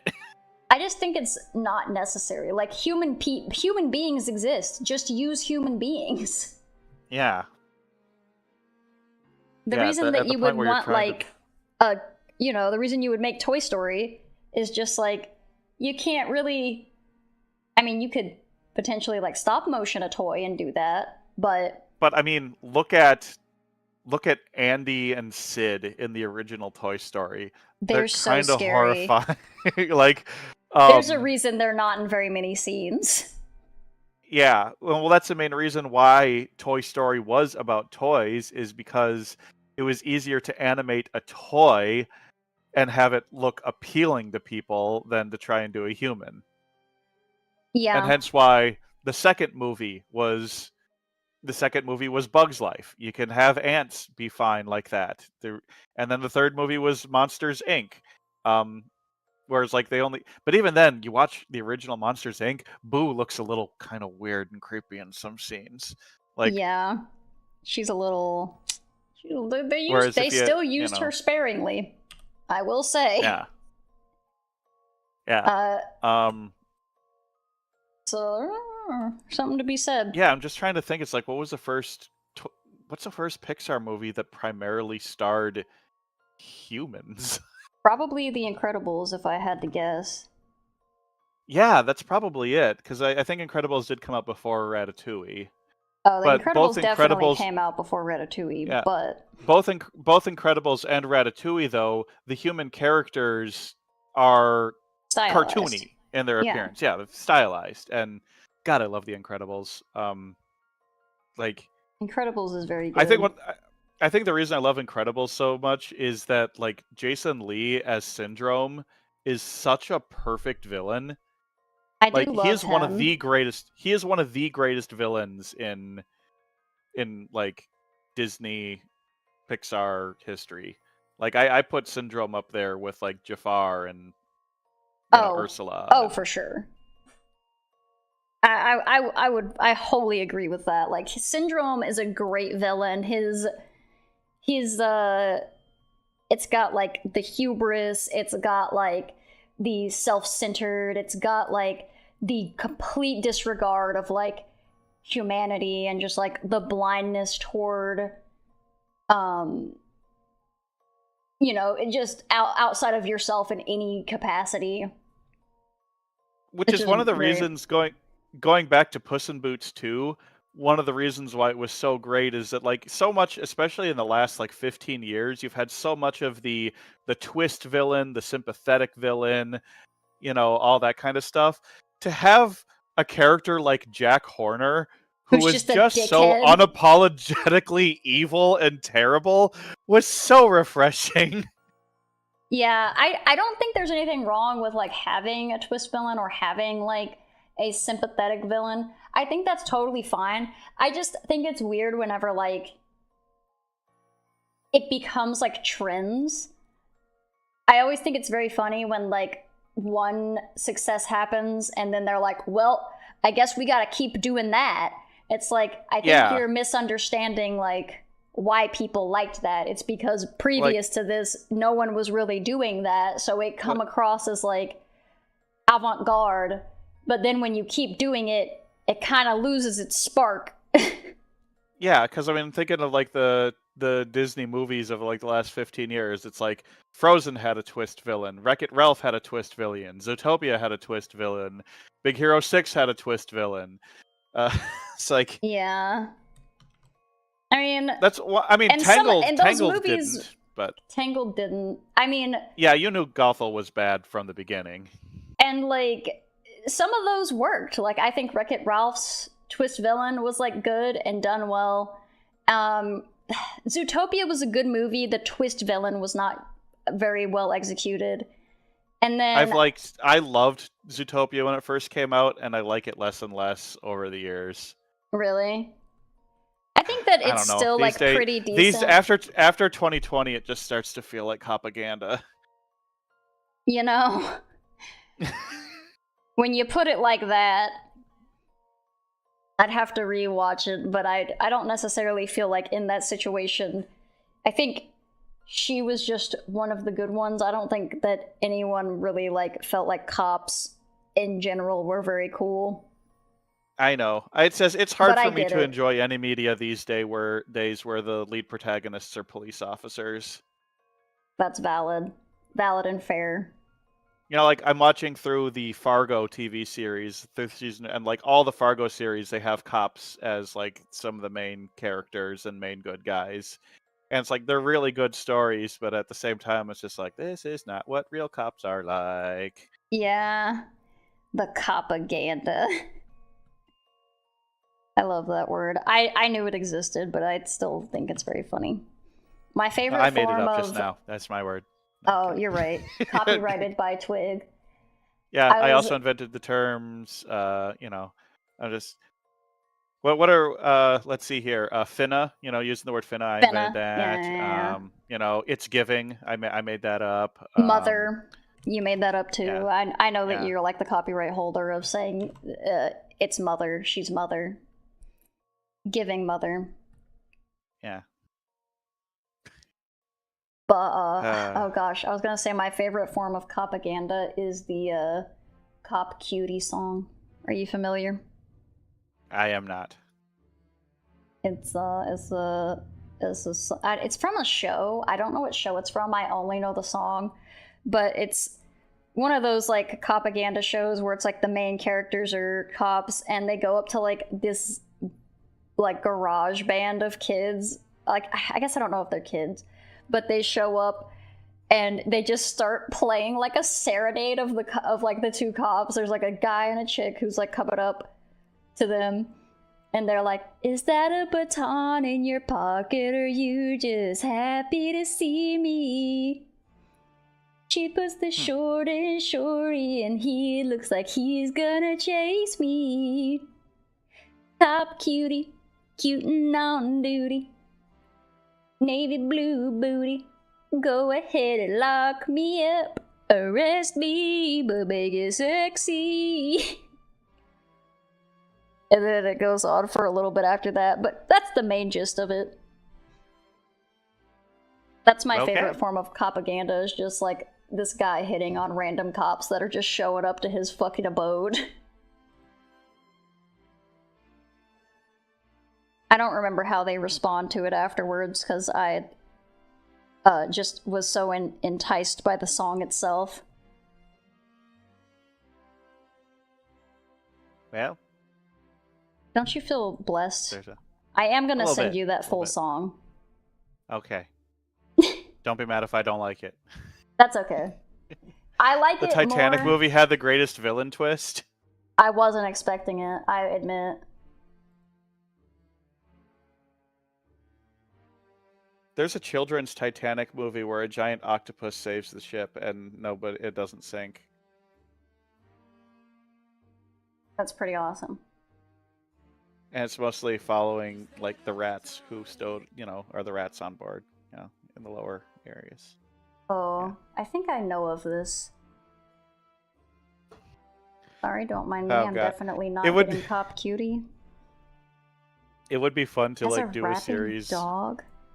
To do, like, a series of watching, like, terrible, animated, like, knockoff movies. Like the Romeo and Juliet Seal movie? Yeah, or like... There's a movie called Ratatouille.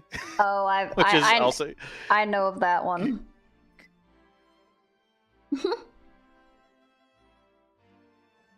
There's a whole... one time I had a Discord movie night where we watched the like ripoff of Kung Fu Panda. It was bad. Yeah, I've seen that pop up. I'm sure it was. It was shitty shit, if you can believe. But did it have the beatbox and puppy? Movies that exist to put on a shelf at Walmart so that grandma will buy it not knowing what it is. Yeah, there's a whole industry of those. They're called mockbusters. And they're literally just made to prey upon ignorant people who are like, oh, I like Kung Fu Panda. This looks kind of like that. Here you go, little Johnny. And then they're like, this is not Kung Fu Panda. But yeah. Oh my god. Now I'm reminded of... The first one was bad, but the sequel might have been the worst movie I've ever seen. And it's a little animated series called Norm of the North.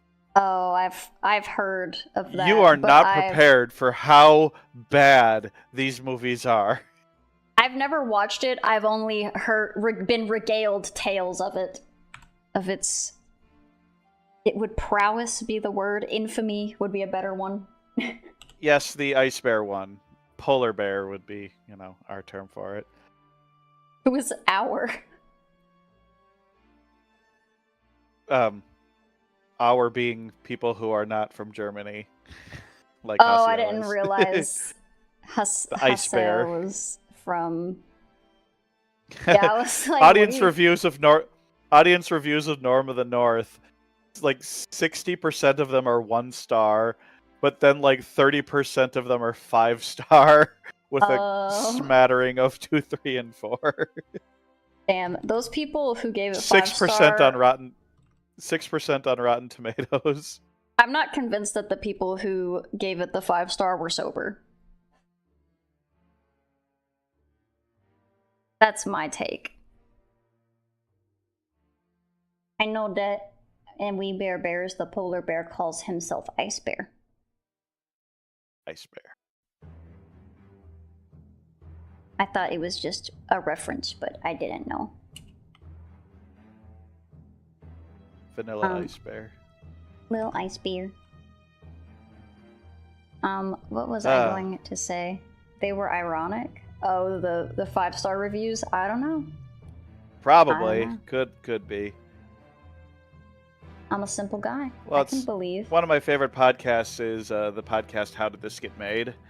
And they watch bad movies and talk about it. And one of their segments is called Second Opinions, where they read 5-star reviews. And they say that a lot of times it's like they have to kind of be like, okay, is this a legitimate 5-star review, or is this person just making, are they just doing silly, a hee hee ha ha? And they tend to try to not feature the ones that if they think it's not sincere, they don't read it on the show, because that's they want the viewpoints of the people that actually think this piece of shit movie is good. That's so valid. That would be me with with Cool World. I think a lot of people hate Cool World, and I'm like, no, listen, I like Cool World. They have covered Cool World on How Did This Get Made? Yeah, I like Cool World. I know it's got problems, but I feel like it has so much potential that I can't hate it. But I think if ever I had unlimited money, I would steal Cool World IP and make it good, how I believe it can be. I want it to live to the potential I can feel in my heart. So what you're saying, it's time for a remake of Cool World? I think it's time for a remake of Cool World, but I do it. I don't trust other people. I mean, they keep remaking classic great movies. Remake the bad one. See if you can do it good this time. Yeah. And don't get Ralph Bakshi on it, because I don't trust that motherfucker either. Yeah. I'll steal his concept and I'll make it good. I won't steal it because I would be buying the IP. So it would then be mine, and then I would make it good, and then he'd be mad because he's a petty little bitch. Okay, who would you cast in the Brad Pitt role?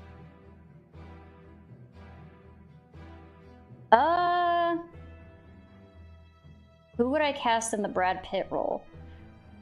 As the detective that's kind of I'm trying to think of actors. But it's got to be a guy who's you feel like he's got to be late 20s, early 30s. Right. Honestly, Tom Holland might be able to pull it off.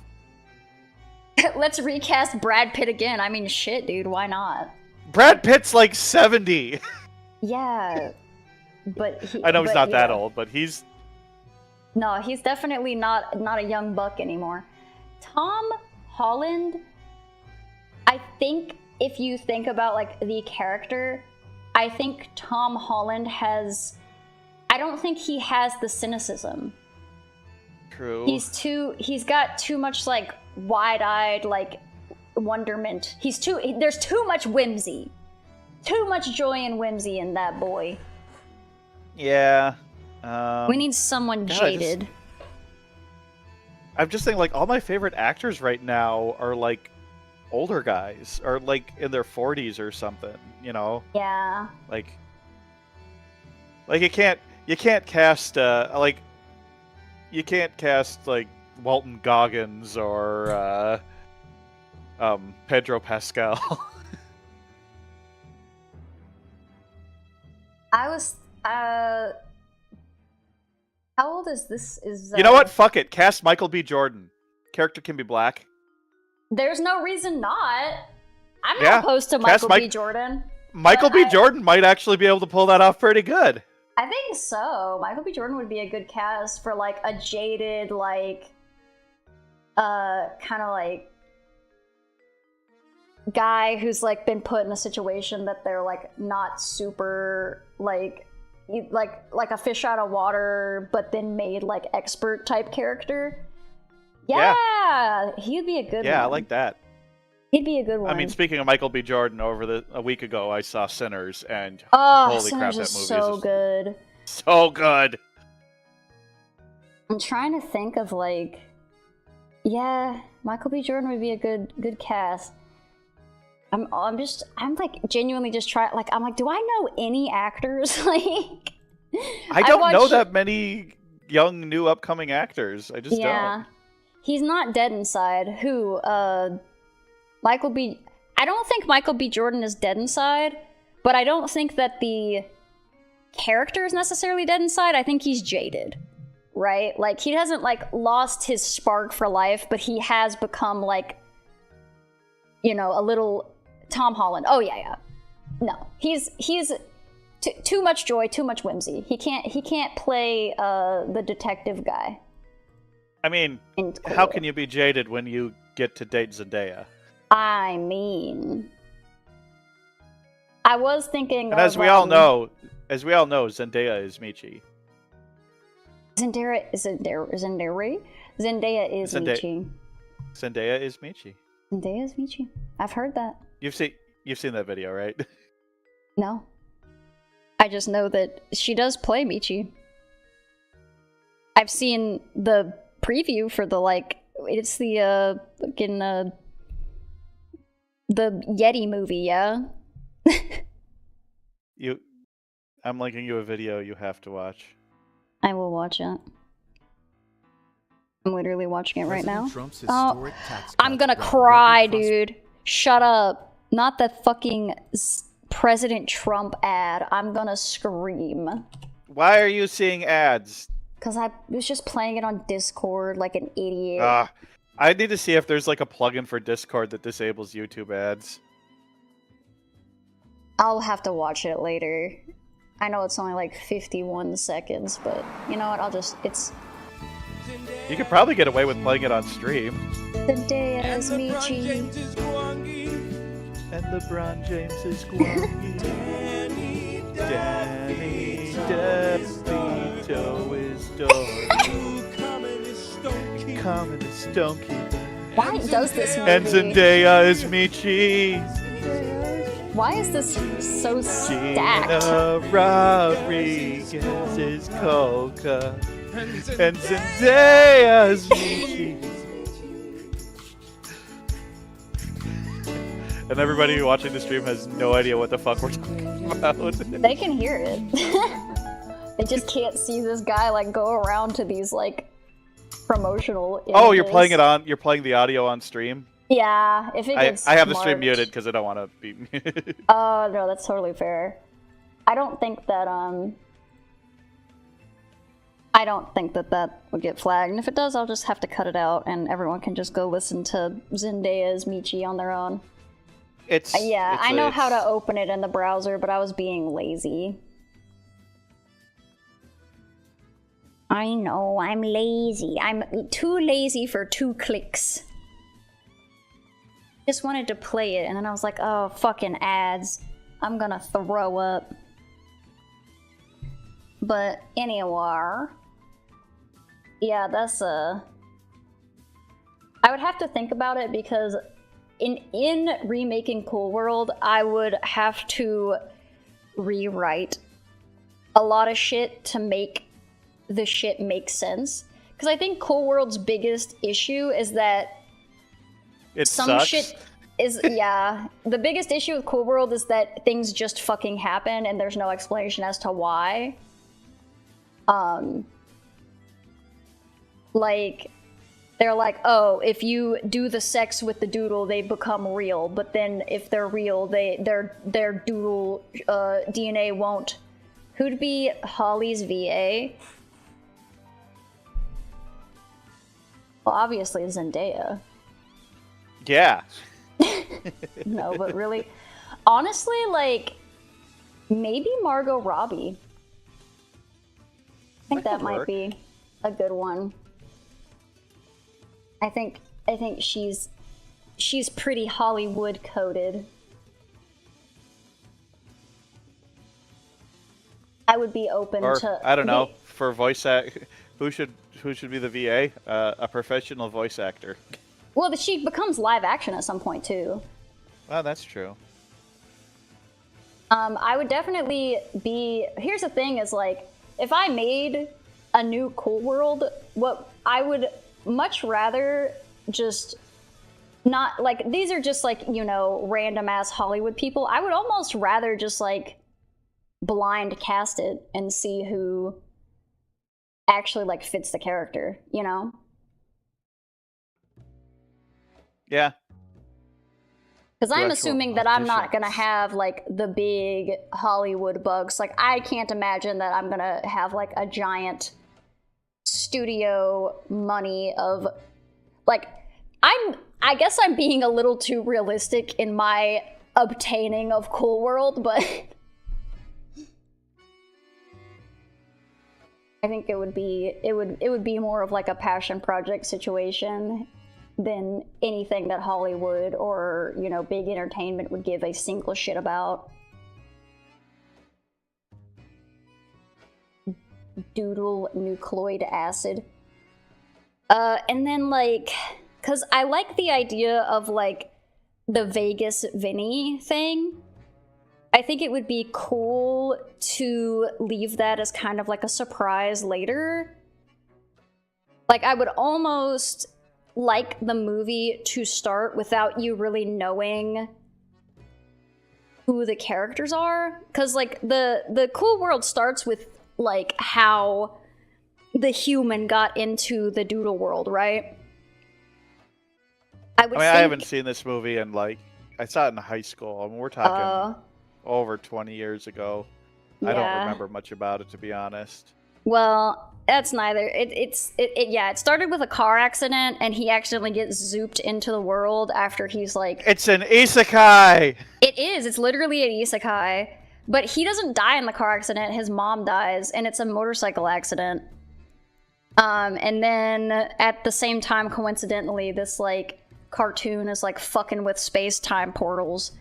And then like goes to his dimension, and then he gets brought back, which he could have just easily went back to, but he was like, it's like, it can kind of be like a viewing of escapism through cartoons, because like this traumatic, and he just like, in the movie, he just gets back from like wartime, so he's reunited with his mom after wartime, and then he loses his mom, and then he's like sucked into this cartoon world.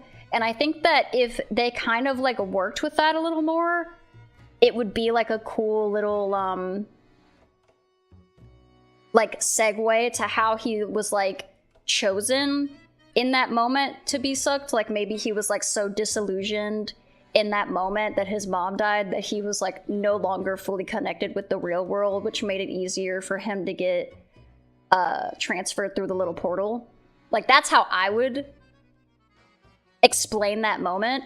The movie does not explain that moment. I don't even know if that was their intent, but if I had Cool World, that's how I would do it, and then it would be interesting. Hey, sometimes you gotta redo things a little bit and change it up to make it good.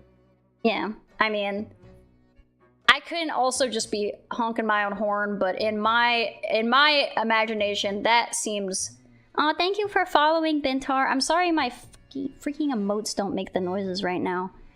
But the little dancer is there, doing a little jig for you. That's okay. I find that I'm not following people a lot, and I'm just like, oops. I've literally... Following me? I think I am, because I've seen... That's a good question. Let me go look. I'm pretty sure I am, because I see you live, like, when you're doing your dusks and stuff. Because I see you live. Like, there's me. Let's see. Actually, I should just go to yours, and then it'll tell me directly.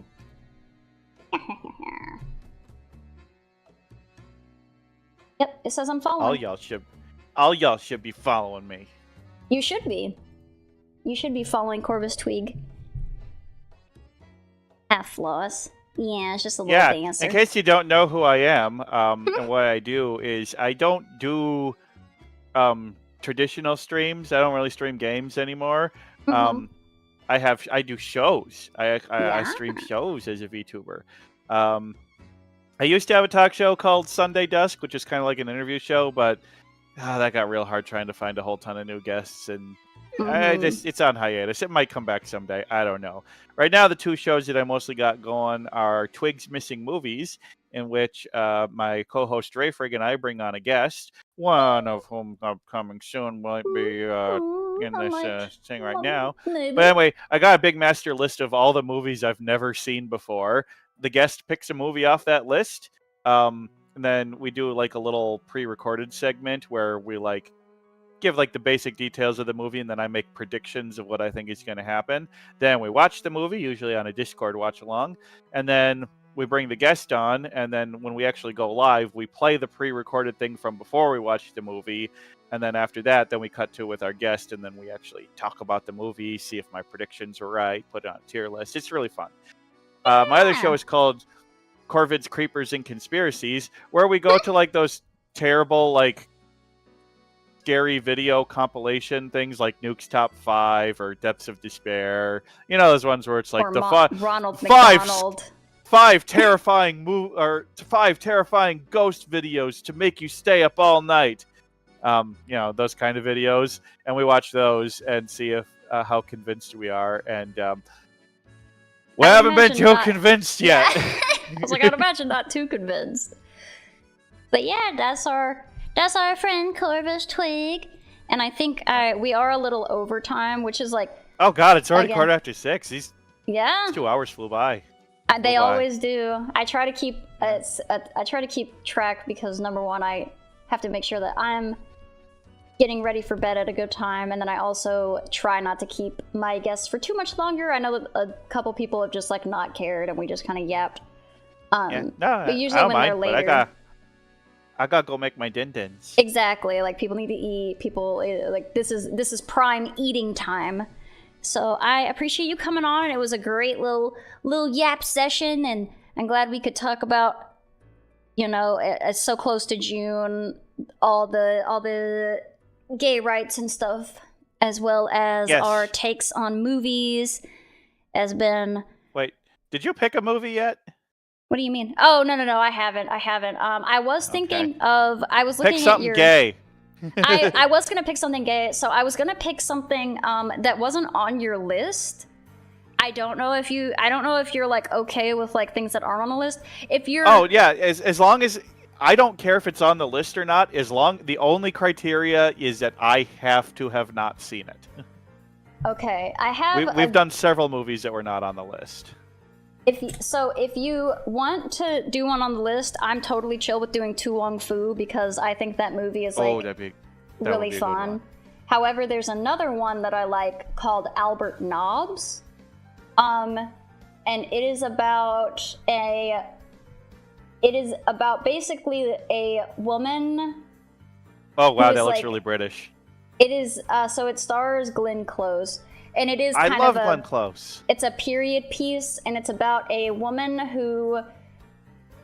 It's interesting because she's pretending to be a man, and she's like a really good butler. And her deal is that she's. It's do we have ourselves a reverse Doubtfire situation here? No, because nobody knows that she's a woman. And she's been doing it for so long that everyone is just fully like she's like older now in the movie, and she's been doing it since she was like 18. So for all intents and purposes, she's a trans man in this movie. Yeah. And she's kind of just like reserved herself to just being like a man because she's like, I don't want to. Like, I can't, if anyone finds out who I am, like, I can't have a normal relationship. I can't pursue this, that, and the other because I really need to maintain this job. And if, you know, they don't give these opportunities to women. And she, like, it's a very complicated movie that revolves around gender and relationships and kind of like not only women's places and things, but being queer in these spaces. And it is a period piece, so it's set in like an older time. But I'm totally fine with either of those. But I thought that you might really like Albert Nobbs if you'd never heard of it. It seems really interesting, and it seems very fitting for our Pride Month theme, so... Yeah. It has, like, a kind of, like, controversial, trope in it that I'm not gonna tell you about, but, I think overall it's a really good movie. I would have to remember it. Like, even when you look at it, it's like, hides an incredible secret. He is really a she. Like, there is some probably slightly dated concepts, but I think the same would go for, like, Tu Wong Fu. You know, there's just a lot of, like, stuff that the language wasn't necessarily there. But it's a good one. We're still trucking, but we're reaching our destination. We're wrapping up. We're wrapping up. But hi, Skipper. But yeah, so if you tell me, I am totally chill with, like, I don't know like what the vibe is, but I wanted to bring up Albert Nobbs because I feel like it's not really a very popular movie, but I think I remember really liking it. And I've only seen it like once or twice. Yeah, I guess I would say that one feels like a more fitting movie to discuss, whereas Tu Wong Fu feels more like a cultural blind spot type movie. A cultural blind spot? Well, it's a movie that's very popular within, the community, and that I know of a lot, and, that it's talked about fondly by a lot of people, so I would call it a blind spot, yeah. Whereas, like, Albert Nobb is not one that I've even heard of, so it doesn't feel like, one of those movies that I feel like I need to see, but now that you've talked about it, I am interested in seeing it, so, Yeah, no, just let me know. Like I said, I'm totally chill to talk about either of them. But it's my concern is more the nature of your show and what would fit better. Because it wasn't, like I said, it wasn't on your list, so I was like, I don't know if that's appropriate. No. The list, basically the way I compiled the list is I just did like the top 50 grossing movies of every year, and then just deleted the ones that I had already seen. So if it wasn't a top 50 movie, it's not going to make the list. Understandable. So, and yeah, it's just... You know how hard it would be to compile a list of every movie I've never seen? There's a lot of movies. Even if I'm only counting American-made movies, there's a lot of movies. Oh, no. That's so why... sometimes I tell people, don't even look at the list. Just tell me your 5 favorite movies of all time, and I'll let you know if I haven't seen any of them. Yeah. Well, I wasn't sure if, like, because, I mean, there's a whole lot of movies, but I was like, I don't know if these were just, like, your personal, like, oh, I've heard of this, but I never actually got around to seeing it kind of thing. So I wasn't sure, like, how open you were to different suggestions. But yeah, I'm very open. Also, if you're watching this right now and you're a VTuber and you think that sounds like a fun idea for a show, reach out to me. We need guests. We always need more guests. Don't make us have Bentai on again. What's wrong with Bentai? Oh, nothing. We love Bentai. Yeah, we have a handful of people that will basically like, oh, we don't have a guest. Okay, we're bringing this person on again. There's like 3 people that are good go-to reliables, and Bentai is one of them. Yeah, if you ever need somebody, I love movies. We welcome having people on more than once. Yeah. Yeah. I will have on. I have a couple VTuber friends. I'll see if they're interested in that. I don't know, like, if they're really movie people. That's when you get another Repo. I love Repo the Genetic Opera. I know you hated it. I'm sorry. It's okay. You're allowed to have different opinions, even if they break my heart. And then we have somebody like Dovely, who she's like, all right, we did Romeo and Juliet. I hate this movie, and I want to make you suffer through it too. And then she's like, oh, by the way, once it comes out on VOD, we're doing the Minecraft movie. I'm like, fuck you, okay. She's like, oh, you wanted to watch good movies? That's unfortunate. Hey, the only really criteria that I want is just pick a movie that you have a lot to say about. Mm-hmm. Yeah, even if you don't think it's a good movie, if you're passionate about talking about the movie, that's really all that matters to me. Yeah, just don't sit there and be like, yeah, it was fine. Yeah, my best guests are the ones that have if you want to check out the show, check out a recent episode with our guest Snoozy, and we talked about the second Hunger Games movie. And I think what makes that episode so great is that Snoozy is a Hunger Games mega fan and could talk for 10 hours about the Hunger Games and never repeat herself. And that's what made that episode so good, is because we had a guest who was super passionate about the movie. That's what makes for a really great episode. So I guess whatever movie of those two that you've picked here, if whichever one you think you can talk the most about and really, excitedly talk about, that's the one I want to watch. I'm gonna have to rewatch the Albert Nobbs because I'm kind of just going off of remembering really liking it and thinking that it was kind of unlike a lot of things I had seen at the time. Because number one, it stars what would be a trans man narratively, and it talks about that kind of thing. And I'm just I know that there are movies about trans people, but I will say that most of them are trans women. So this one is pretty unique in that way. Yeah, there really needs to be way more trans men representation in media. There's not enough. I'm just gonna say there's not enough. Yeah, no, I'm not saying there's not any. I'm just saying I just remember feeling damn, so I'll have to rewatch it and see if it holds up, because again, I have not watched it in a while, and I've seen many more queer representation in shows and movies since then. So my views may have changed a bit, and I'll get back and I'll see which one I would have more to say about, because I feel in my head, I'm Albert Nobbs would be a good talk, but then I'm also I could talk about Tu Wong Fu too, but they're completely different vibes. Yeah, one is a comedy, the other is a period piece. I think that's a correct way to say it, because it is based, I think, in London, more or less.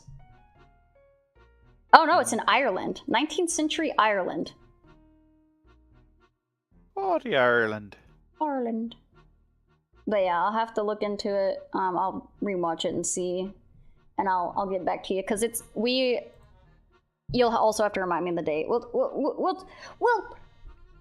It's in 2 weeks from Saturday, on June 8th. All right, cool. We'll talk 2 weeks from Saturday on June 8th. Yep. I do remember. I was it couldn't have been the 1st because I was going to be too tired. I already planned to be tired on that day. Yeah. And Ani is on the 1st, and then we're actually taking a little break because Dreyfrig's not available the last half of the month. Plus, the last weekend of the month, I'm going to be working at Minnesota Pride, so, yeah. Busy bird. Well, thank you for coming on, and that little, pretty much, a little bit of shilling here and there. Definitely welcome from my guests. If that interests anybody, definitely go follow Corvus Twig. And if nothing else, you better be there to watch the episode I'm on, or it's gonna hurt my feelings. I better see you guys in the chat. Walking a boom. Bye, YouTube. All right. YouTube is gone. I was gonna ask if you have anyone that you would want to raid out.